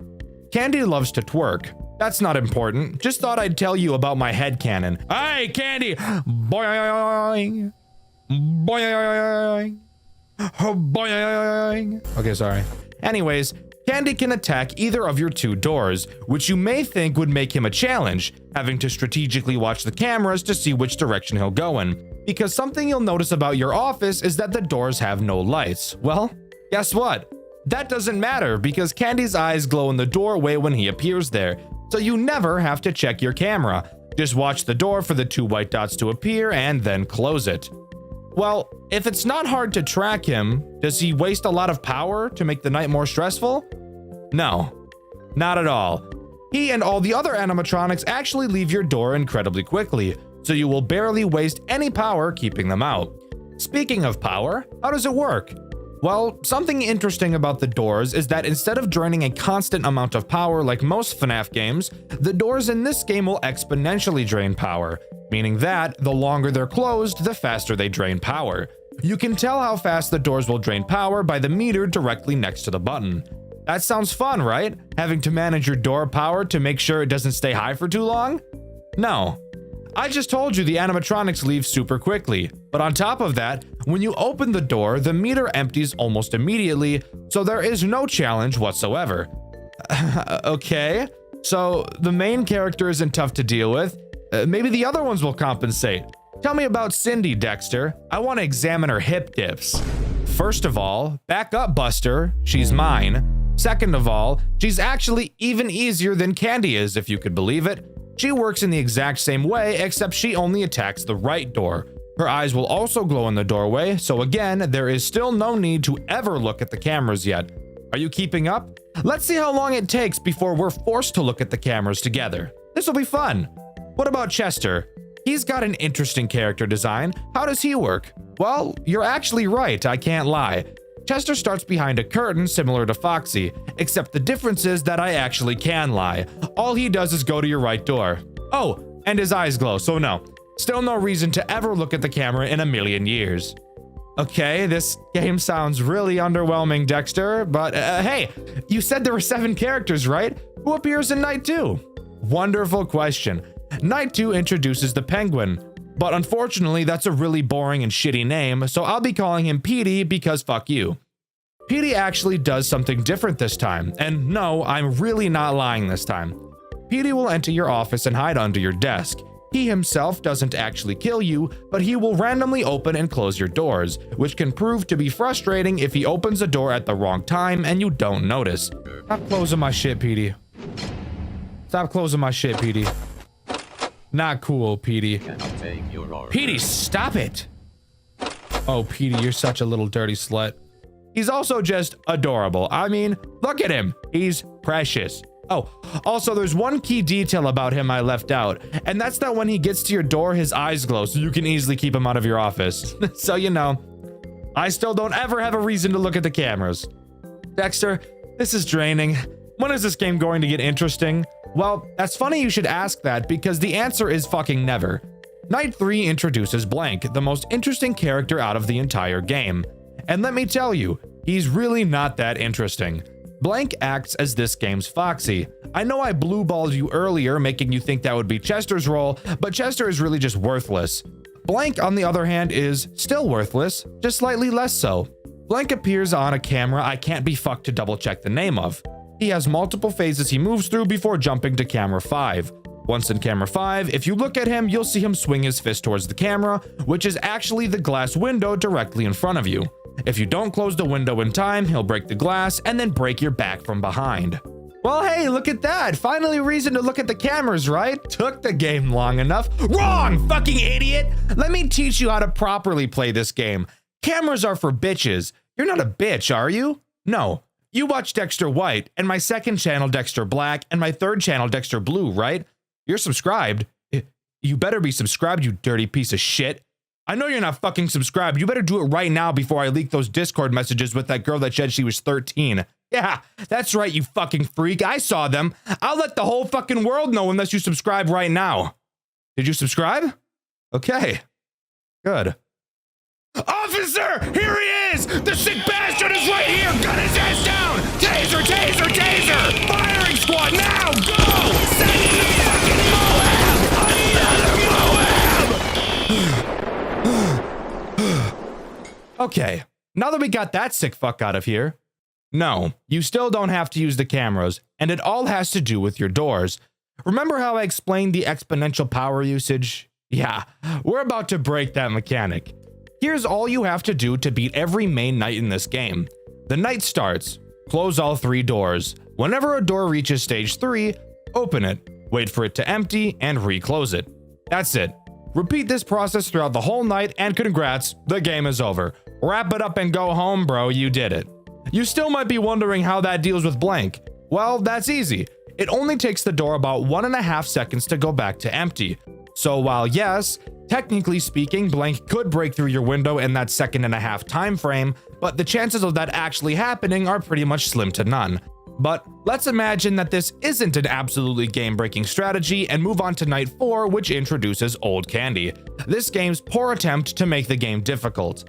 Old Candy works the same as every other normal character in this game. He moves to your left door and then attacks if the door isn't closed. But the big difference he has from the other character is that his eyes don't glow in the doorway. Usually, this is where I'd praise the game for finally doing something right. But the door strategy we've established earlier really destroys all hope this game had of redeeming itself. While yes, alone this would usually cause Old Candy to be another reason to check the cameras along with Blank, since you don't have to, it literally doesn't even matter. Night 5. Anything cool? Literally no. It's just a harder version of Night 4. But how about Night 6? Is that any better? Kind of, I guess. Night 6 adds the Rat. Oh shit! A rat! Who does literally the exact same thing that Old Candy does. That being, you're unable to see his eyes in the door. Oh, and he can attack both doors like Candy. Mazel tov. It doesn't matter though. Again, because of the keep the doors closed the whole time strategy, this will make it feel like he never was there to begin with. In fact, would you believe me if I told you, even me, yes, Dxtr, the guy who is so criminally bad at FNAF games he is often incapable of beating the 6th night of fan games, completed 720 mode on his first attempt while Petey was in the office at the same time. Would you believe me? If you said no, even after hearing about the broken strategy I talked about earlier, then I'm incredibly hurt that you would think I'm that fucking bad at video games. But yes, I did in fact beat 720 mode on my first attempt while PD was in the office for a majority of the run. What are you gonna do about it? Wow, Dxtr, this game is actually pretty fucking bad. I have no idea why I've been glazing it for as many years as I have been. Well, relax. You're right. But the remastered version of Five Nights at Candy's does actually add a secret night that I think is pretty cool. And guess what? You actually have to use your camera to beat it. Let's talk about it. If you go to the extras menu and stare at the rat for long enough, a code will appear on screen. If you input that code into the custom night menu, you will unlock a hidden night null, a final boss fight night against Shadow Candy. How does it play? Well, once you understand how he works, it's not a very difficult night, but I still think it's cool. To start the night, you need to look at Shadow Candy and the cameras, who appears on a camera that, once again, I can't be fucked to double check the name of. So editor, put the camera number on screen for me. There. That camera. Once you look at him, the night will begin. His movement pattern is unpredictable, but not too difficult to understand. He will try to get to your office like any other animatronic, but he can attack either of your doors and your window. If he gets to your office, you don't lose immediately. He'll jump scare you, yes, but instead of killing you, it will make you lose a decent chunk of power and cause the time to stop moving. In order to get the time to begin moving again, you have to look at the cameras and find an origami cat and click it. It will then return back to your desk, and then the time will resume as normal. So, we want to prevent Candy from getting into our office. How do we do that? If you're shitty at doing your job and Shadow Candy gets to your door, you're not immediately fucked. When he attacks, he will play a very quick animation in whatever doorway he is attacking from. In that small time frame, you will be able to close the door. You will still lose a decent chunk of power from this, but it won't be as much as if he jump scared you. Okay, so we want to prevent Shadow Candy from getting to the door, period. How do we do that? This part is pretty easy, but you need to be quick and accurate with your mouse. I've realized I haven't yet explained how the cameras worked yet, but that's because you haven't ever had to use them up until this point, so I'll explain them real quick. They have a flashlight like FNAF 2. That's it. There's nothing else special about them. However, this does lead into how Shadow Candy works. When Shadow Candy leaves insert camera number on screen editor, you will have a limited amount of time to find him on your cameras before he reaches your office. You will have to quickly check each camera to try and find him, and when you do, all you have to do is stare at him and he'll return to insert camera number on screen editor. However, there's still one super cool thing about Shadow Candy. Every time he moves, he will only be visible on either the cameras that are off or the cameras that are on. Meaning if your camera lights are on after he moves, there is a chance you won't be able to see him on any camera, and you'll have to switch your camera lights off and quickly recheck every camera to see where he is.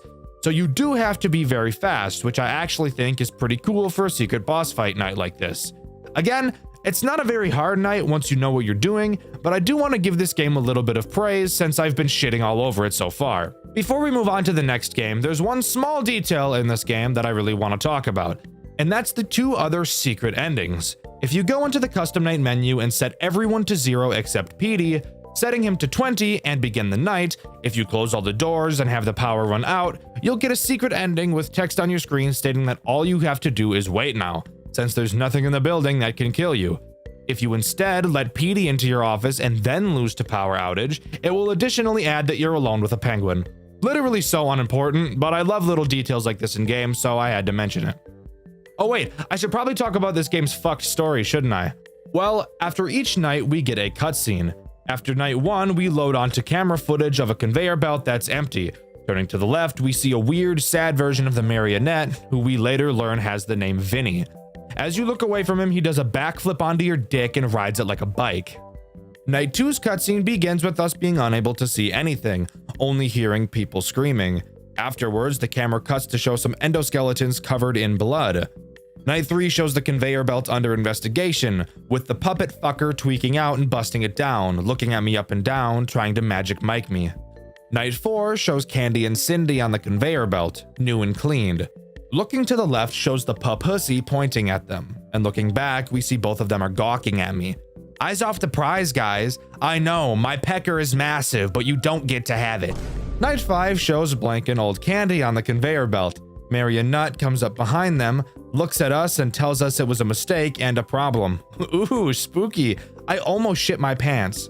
Night 6 shows what happens right before Night 5, originally also having the rat on the conveyor belt. It gets up and walks away, which would lead me to believe that the rat might be one of the first animatronics capable of moving on its own.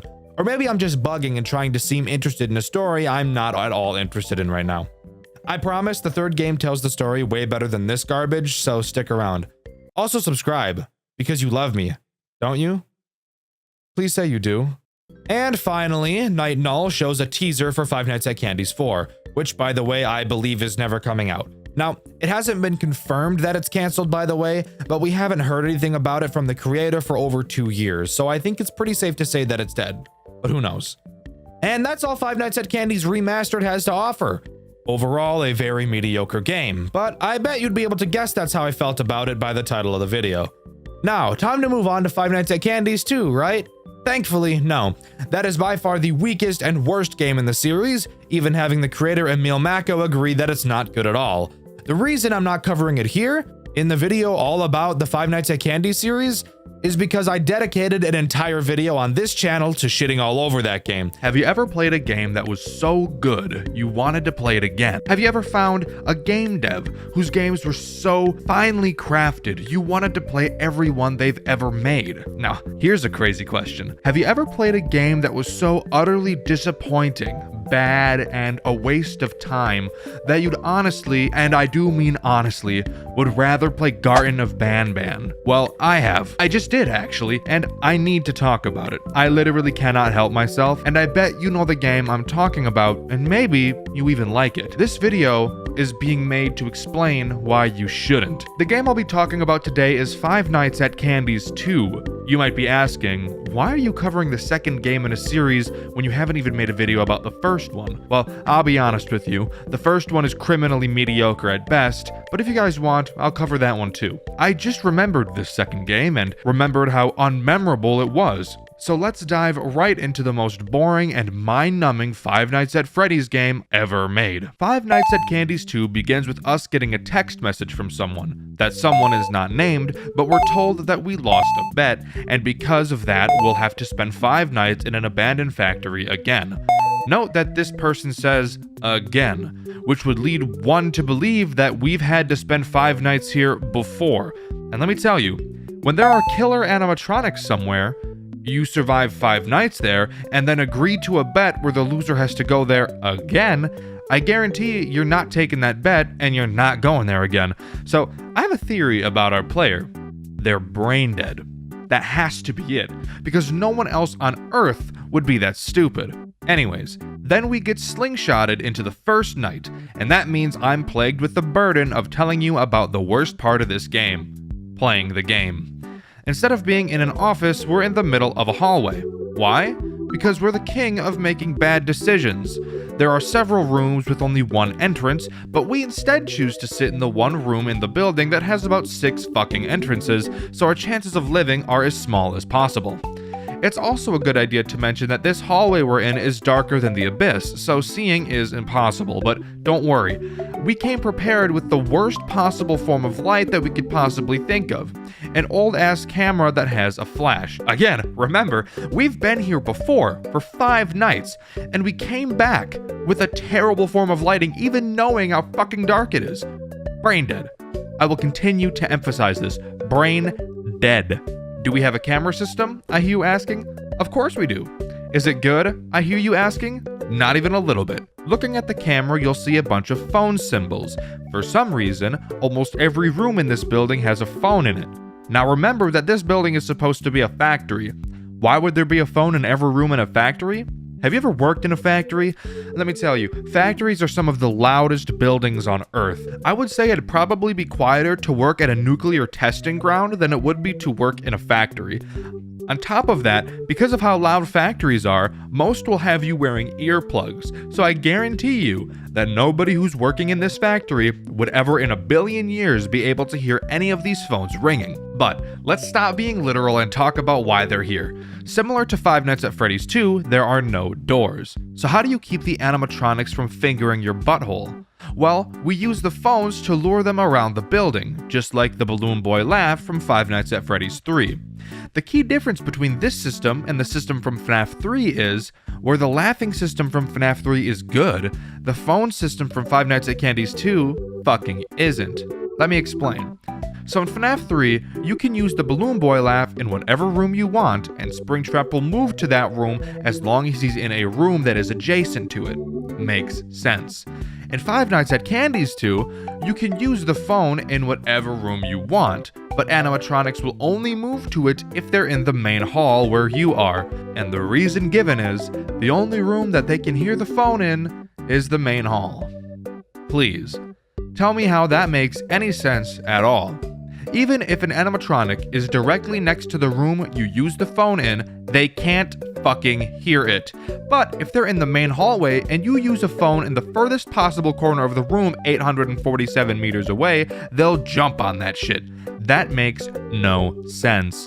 Now you might be wondering, what happens when they get to the room of the phone you rang? Good question. They fucking disable it. Great. Now I have a question. Why are they going after the phone? It's a phone. Who cares? In Five Nights at Freddy's 3, the reason Springtrap went after the Balloon Boy call was because it sounded like a child, and Springtrap had pedophobia, unlike Dr. Disrespect. But this is just a phone. What reason do the animatronics have to attack this phone? I actually have a theory about that. Because the phone call ring is the most annoying sound on the face of the planet. Don't believe me? This is what it sounds like. Isn't that the worst? Get ready to hear that for your whole playthrough, because it's the main fucking mechanic of the goddamn game. I still haven't even mentioned what happens on night 1. So to start, there's no phone calls. Thank God. If I had to hear the phone ring even one additional time, I think I'd rip an infant in half. And the only animatronic that's active on night 1 is Cindy. And let me tell you, she's got hips like Judy Hopps, I'm not even gonna lie to you. Cindy is pretty boring overall. She just moves around. Call phones and make her move, mazel tov. But let me tell you, she moves at about Mach 20. You'll call a phone, causing her to leave the hall, and within about 10 seconds, she's already back into the hallway again. So you get to hear the oh-so-good sound of the phone again and again and again. I love life. Just kidding. No, I don't. This game does something pretty interesting. Once you beat a night, you'll get a minigame. Night 1's minigame has you play as Chester the chimpanzee. In it, you walk around what I assume is the building from the first game. You walk down into the office, grab a key, and unlock what I'm guessing is a back room. However, we don't get to see what's inside before the minigame ends. Cool, I guess.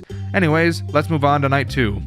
Night 2 introduces a new animatronic, that being Chester. Remember him? You should. I just talked about him quite literally about 15 seconds ago, so I hope you would. Chester has a mechanic more unique than Cindy's, so that's good at least. Chester will start going quite literally apeshit on one of the vents in a random room. Can you guess how to deal with him? Can you? I'll wait. Ding ding ding! We have a winner! You fucking use the fucking phones to fucking scare the fucker away. God, fuck, I can't stand the phones. I'm gonna shart and then I'm gonna piss on it. Fuck, I'm sorry, I need to relax. I've been seeing a psychiatrist, and he says we're making great progress. However, there was this one time his phone rang during a meeting and I ripped the couch in half. So, that set us back a little bit. Anyways, once you use the phone, Chester will run away like a bitch. If you don't use the phone fast enough, he'll climb through the vents and kill you. Very easy mechanic overall, but when mixed with the fact that when a phone is being called, you can't call another one, that's when it starts to get hard. Because you'll send Cindy to another room, and then directly after, Chester will start pounding on a vent in another room. Fuck me. Now I have to wait 30 seconds to use a phone again, and in that time, Chester has already tied me up, looking at me up and down and shit. But once we get through Night 2, we can move on to the post-Night 2 minigame. In this minigame, we play as the Penguin. I looked up his name, and his name is just the Penguin. Very creative, guys. Great work. In this minigame, we're tasked with picking up the remains of Chester and stuffing them into a box. Let's imagine that all of these animatronics are friends for a second, okay? That's super fucked up. Yeah, Go pick up your best friend that's been ripped into fucking pieces and just throw him in a box. No funeral, no burial, just toss him in there. I feel bad for the Penguin. First he's got no name, and now he's on crime scene cleanup. Trying our best not to think about it, we move on to Night 3. Night 3 introduces 2 new animatronics, Candy and the Penguin. Candy is boring as fuck, literally just doing the exact same thing that Cindy does, which makes you wonder, what was even the point? The Penguin, however, does do something pretty interesting. The Penguin can randomly appear on any camera. If you look at him for too long, he will disable your cameras for a while, making you unable to look at them, retroactively making it impossible to call the phones, which is arguably a good thing, because I'd rather put a gun in my mouth than listen to the phone ring again. Now, I'm gonna pause real quick and ask you guys, does this mechanic sound a little familiar to you? Well, that's because it's quite literally just Balloon Boy's mechanic from Five Nights at Freddy's 3, with borderline 0 differences. Ah yes, originality, how uncommon you are. But hey, it is better than Candy, to be fair, because the frequency in which I have to repeat myself in this script is making my ears ring. Ring. Oh, the fucking phone, oh, ring! Post Night 3 minigame time. Aren't you excited? You better be excited. In this minigame, we play as Blank. Our task here is to pick up 4 drawings. I would say that's irrelevant, but if you spend as much time as I do looking at and studying FNAF games, you'd know that Blank's purpose is to literally be drawn on by children, so this actually makes a little bit of sense. 3 of the drawings don't really mean dick, but there is one drawing I'd like to draw your attention to, only because it's the only thing in this game that I think is unsettling. A drawing of a sad kid with the text, "Where's Chester?" It's just unsettling because we know what happened to Chester, but this kid doesn't. It's a very small detail, but I have to do my best to find something positive in this dumpster fire of a game. After we collect all 4 drawings, it's time to move on to Night 4. Night 4 literally introduces no new animatronics. So we're just going to talk about the post-Night 4 minigame. I'm going to be honest with you guys because we're friends, pals, homies, some might even say buds. This minigame has no fucking purpose existing.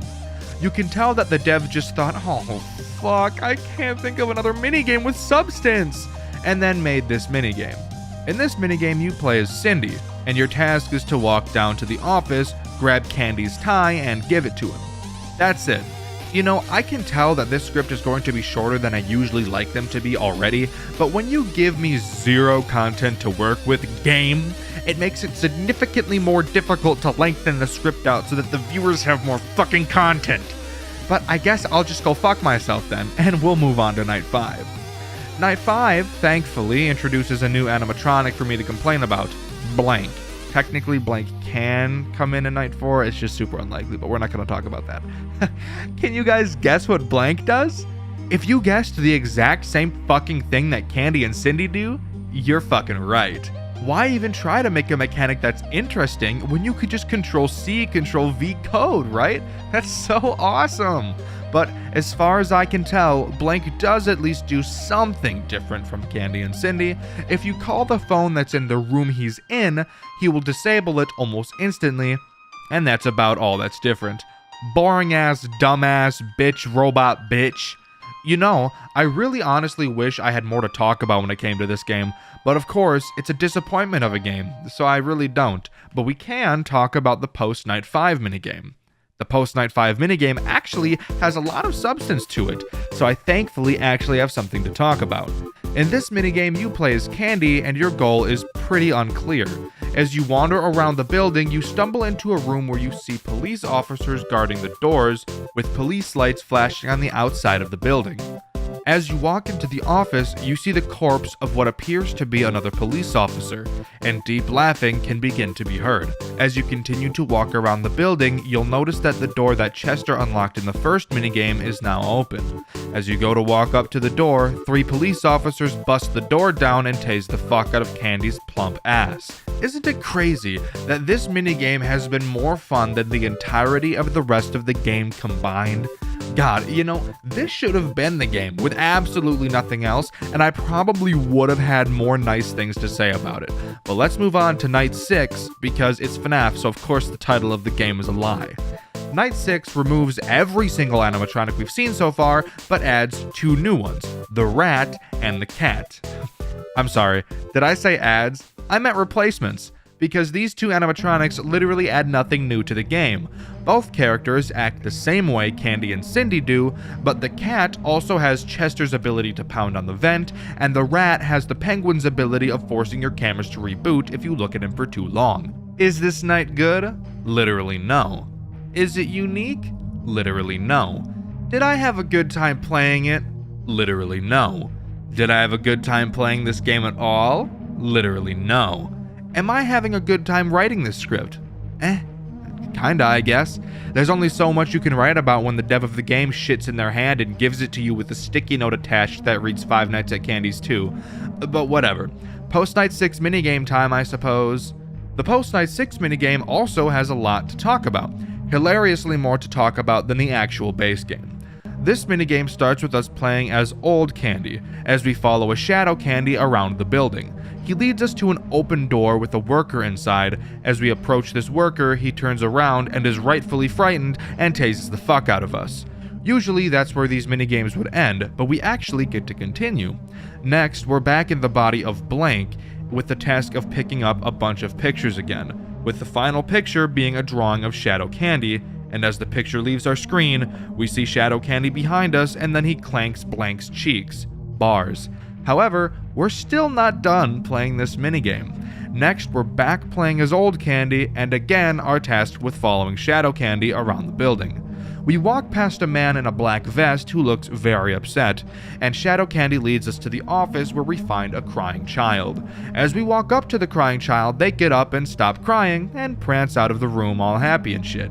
Continuing to follow Shadow Candy, he leads us back to the man in the black vest we saw earlier to find him grabbing the child we found by the head, based, and the child is crying. We walk up to the man and presumably bust it down freaky style with him and split him in half like a log.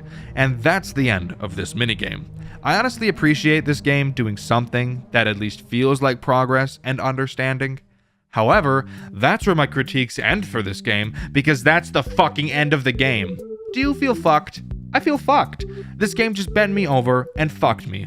I spent a few hours playing this game, and what do I get? I get fucked in the ass by Five Nights at Candy's 2. No lube, raw, in the ass, fucked. I am not even remotely satisfied with this game. It did nothing good at all to make me appreciate it. Sure, it has its 2 interesting moments in the final 2 minigames, and sure, it has this secret animatronic that's kind of a baddie, but that's not even close enough to make me like it. Even looking at the time at which it came out, coming off the back of Five Nights at Candy's, one of the best FNAF fan games at that time, it still wasn't even good. It was just a shitty Five Nights at Freddy's 3 with a boring ass gameplay loop. Now, I'm not a fan of Five Nights at Freddy's 3 either.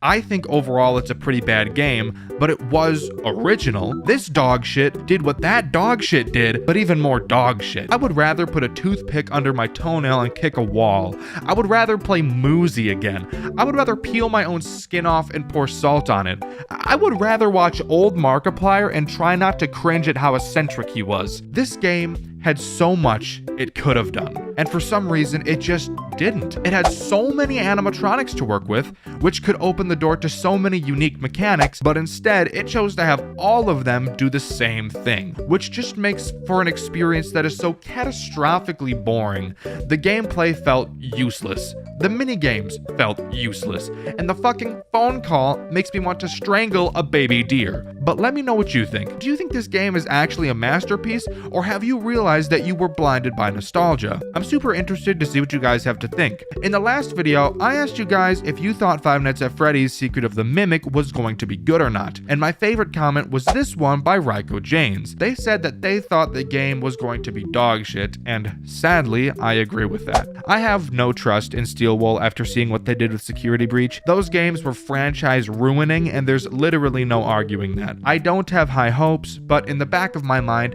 I do hope they prove me wrong. All right, Five Nights at Candy's 3 time. Hooray, hooray! Undoubtedly the best game in the main series. Let's figure out why.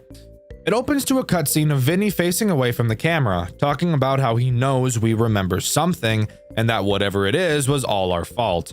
We will soon learn it was in fact not our fault. But before we can dive into that, we should talk about the gameplay. Yay! My favorite part about writing these videos. And for once, that isn't ironic. Starting the game, before night 1 begins, we get another cutscene. Presumably, our character is talking to a counselor or a psychologist, or something of the nature of that profession. In this game, we play as a child, and the office is replaced with a bedroom reminiscent of Five Nights at Freddy's 4. This game takes a pretty similar approach to Five Nights at Freddy's 4 as well in terms of what is actually happening. It seems that what we experience is a dream, or I guess a nightmare would make more sense, which is very commonly believed to be what is happening in Five Nights at Freddy's 4 as well. We see that we drew a picture of our nightmares, that being the rat and the cat. We're then thrown into night 1, and I can do a gameplay breakdown. What can I say? This is my favorite part. Just kidding, we have some more bullshit before we can actually get into the night section of the game. We're tossed into an 8-bit minigame section, and before each night we will come back to this place. In it, we'll be able to explore the dreamscape, find secrets about the lore, and talk to the origami cat that we saw in Night Null from the remastered first game. As the night progresses, more things will be added to the dreamscape, but I'll explain that as we go. On the first night, all that's in our bedroom area of the dreamscape is the origami cat and our bed. The cat explains an important night mechanic, our tape player. I'll explain what that does when we actually get into the night. I mentioned that we can explore here, so what can we find, and what significance does it have? Well, let's explain how the dreamscape actually works first. You'll be able to see a clear path laid out, with nothing but darkness surrounding it. This darkness is not walls, as you can walk here, but if you walk too far from the path, you'll get jumped and butt-banged by the rat. So just stay on the path unless you know what you're doing. On night 1, following the path, we find a toy car that we can talk to. He really says nothing of significance. We also find newspaper clippings talking about the new animatronics that Candice has designed. Wow, I'm so excited! I hate talking about lore. If you're new to the channel, I don't like talking about lore because I'm really bad at it, but I try my best. We find a rock with engravings on it that says we shouldn't be scared of stepping off the path a little bit. Checking the back of the rock, it tells us to go south. Doing so leads us to another newspaper clipping, reading about a place called Rat and Cat's Theater, which will become very important to the story later. The puppet animatronic supposedly started moving on its own and attacked a child. The guy who was supposed to be remote controlling it got arrested because nobody believed him when he said it moved by itself. Typical. Never believe the wagee, right? Fuck them. They said that they don't have any organic pasta sauce in the back.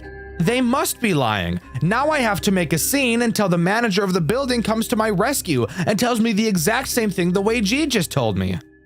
Anyways, here we can find our tape player and an arcade game. Oh boy, arcade games. I don't know about you guys, but I personally hate the arcade games in any FNAF game. Maybe I'm just a hater, but I've never been a fan. Anyways, now we can actually move on to my favorite part of the video. Game mechanic breakdown, the part I'm actually good at. This game plays very basic in nature, and honestly isn't all that hard, but I do think it's the most enjoyable gameplay out of the whole series. Before we talk about the characters, I want to talk about the tape player that we picked up earlier. Located behind us, we can access this tape player, and if you play the music, the night will progress faster. So there's seriously no reason not to play it. The only downside is that it makes noise, and listening in this game is kind of important. After a bit of time, the tape player will stop, and you'll have to rewind it in order to play it again. Now, to talk about the only threat active on night 1, the rat. Just like Candy's 1, there are 3 entry points the animatronics can attack from, 2 doors and a closet. The rat will occasionally appear at any of these 3 areas, and you'll know he's there based off of sound cues and opening your fucking eyes and looking. If you catch him fast enough, he'll hide again, very similar to Bonnie and Chica from Five Nights at Freddy's 4. If, however, you don't flash him with your light quick enough, he will enter his attack phase, wherein he'll jump in front of you, waving his dick in your face. During his attack phase, all you have to do is keep your flashlight on his face. He'll move his head out of the way to try to avoid the light. After successfully defending yourself, the attack still isn't over, as the rat will jump under your bed. At this time, you must check under your bed to see which side he's on. Once you figure it out, you must come back up and look in the opposite direction of where he was to lure him out from under the bed. Here is where you have to listen very closely to be able to hear him coming up from under the bed. Look too early, and you're cooked. Look too late, and you're also cooked. Once you hear the sound cue, quickly turn and flash your light at his face once more, and he'll finally leave your room, ending the attack phase. This is honestly pretty damn cool, I can't even lie. I think it's interesting how he doesn't give up on his pursuit so easily and continues to try different means of attacking you. Again, the rat is the only threat on this night, so completing it isn't all too hard. After completing the night, we get a post-night minigame. Yay, more lore. I'm so excited. Each of these minigames plays the same on each night, with small differences here and there. In these games, we play as our character inside of the rat and cat theater. Walking around, we can talk to our dad and eventually find the rat, who at the time wasn't an animatronic, but was instead just a big mascot costume that an actual human would be inside of. He asks to play hide and seek, and it's our job to hide. Spoiler alert, you will always be found. When he finds you, the minigame ends and we head back to Dreamscape. Night 2 Dreamscape adds a drawer with a lamp to our bedroom. Heading into the darkness, we find another rock, and on the back, it reads to go east. Going east, we find a newspaper clipping reading that Rat and Cat Theater will be reopening. We find another rock, tells us to go north, and we do find another path. Following it, we find a newspaper clipping reading that the animatronics at Rat and Cats will be safely controlled by experts. Judging by what we read in a previous clipping, I have a funny feeling they're not going to listen. But you know what? I'm sure it's totally fine. Traveling off the path again, we find a toy horse that says a whole lot of fucking nothing. Keep traveling around and we find another arcade game and can finally go back into the meat and potatoes of this game. All right, night 2. Anything new? No. It's the same as night 1, but the rat is more aggressive. Yay. Now I get to talk about more lore. I'm not excited. I'm so sorry you have to hear me talk about this. The post-night 2 minigame has us play hide and seek with the cat this time. Spoiler alert, you still can't win. Get found and we go back to the Dreamscape. This is going to be majorly what I talk about in the section of the video until something new is introduced, by the way, so I truly apologize for that. Dreamscape Night 3 actually introduces something new, Nightmare Cat. Not only will he be active in the nights now, but in the Dreamscape as well. His purpose in the Dreamscape is to give you a time limit for how long you can be in the darkness.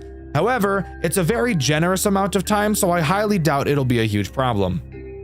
We find a rock with engravings telling us to go east. You know how this goes by now. We find a newspaper clipping explaining that the building has arcade machines. Oh, riveting lore. Thanks for telling me, asshole. Find another newspaper clipping that literally just says adults can talk and drink coffee. What the fuck am I playing right now, guys? Is this story actually good? Why do I give a fuck about such minor details like this, bro? Oh hey, another newspaper clipping. I wonder if it says anything of substance. It doesn't. It says kids can have fun. Wow, my jaw is agape right now. We find a worthless toy duck and an arcade game 3 part 1, and finally can continue on to the next night, where I actually have 2 mechanics to talk about. This night, as I mentioned earlier, introduces the cat.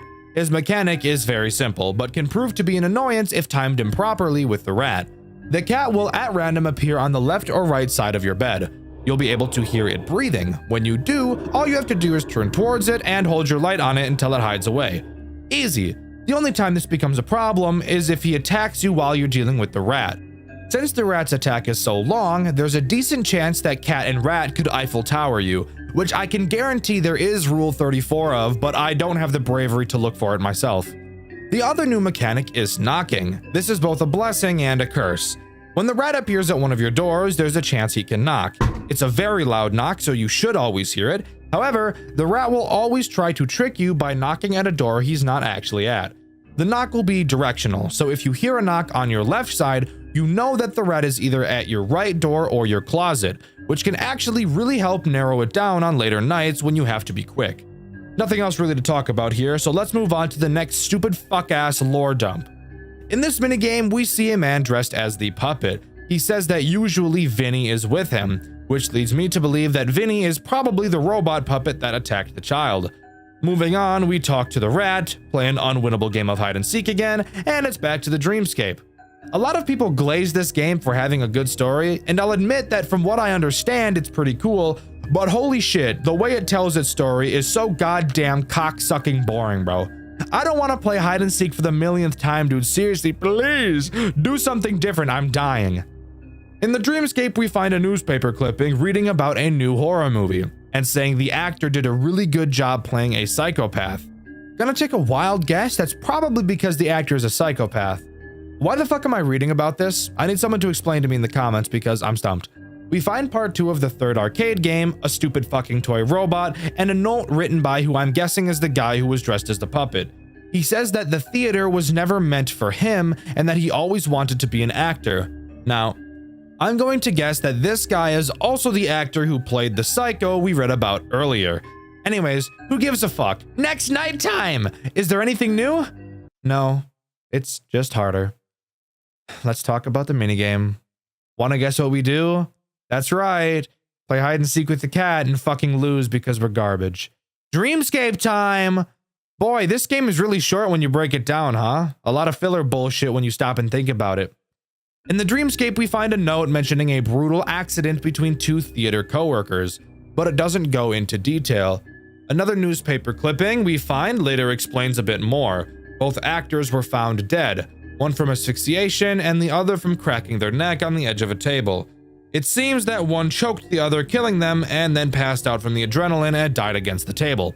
That seems a bit coincidental, doesn't it? And we did just learn there was an implication that someone else was a psychopath. Something fishy is going on here. Finally, we find a toy teapot and part 3 of the third arcade game and can go to my favorite part. Just kidding. Nothing new is added. It's just harder again. So I have nothing fun to talk about. Minigame time! I'm losing my fucking mind! Finally, in this minigame, something different happens. This time, we played hide and seek with the cat, except the cat is going to try to find a fuck ton of kids like Jared Fogle.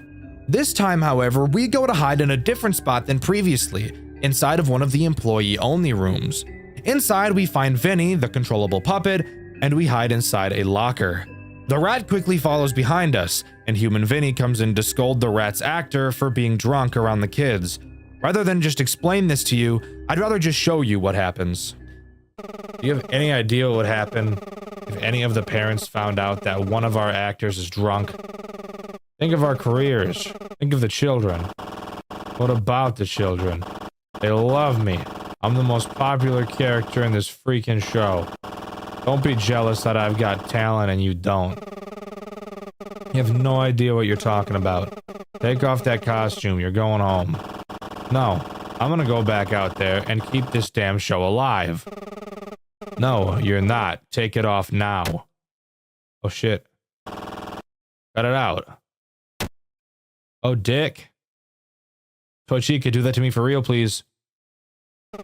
My Toy Chica. You know what I mean. Let me go, bitch. Damn, please. Please.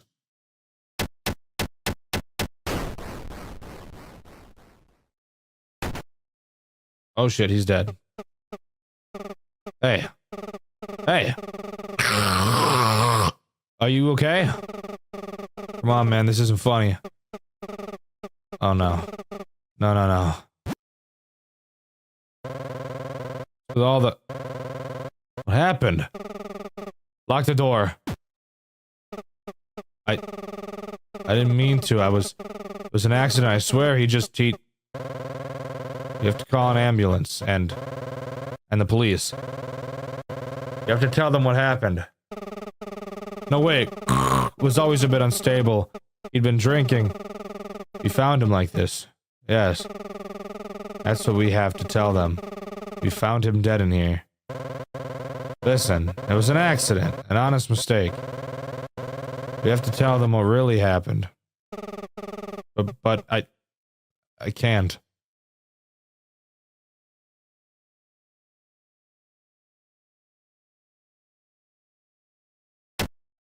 Oh shit! What are you doing? I can't.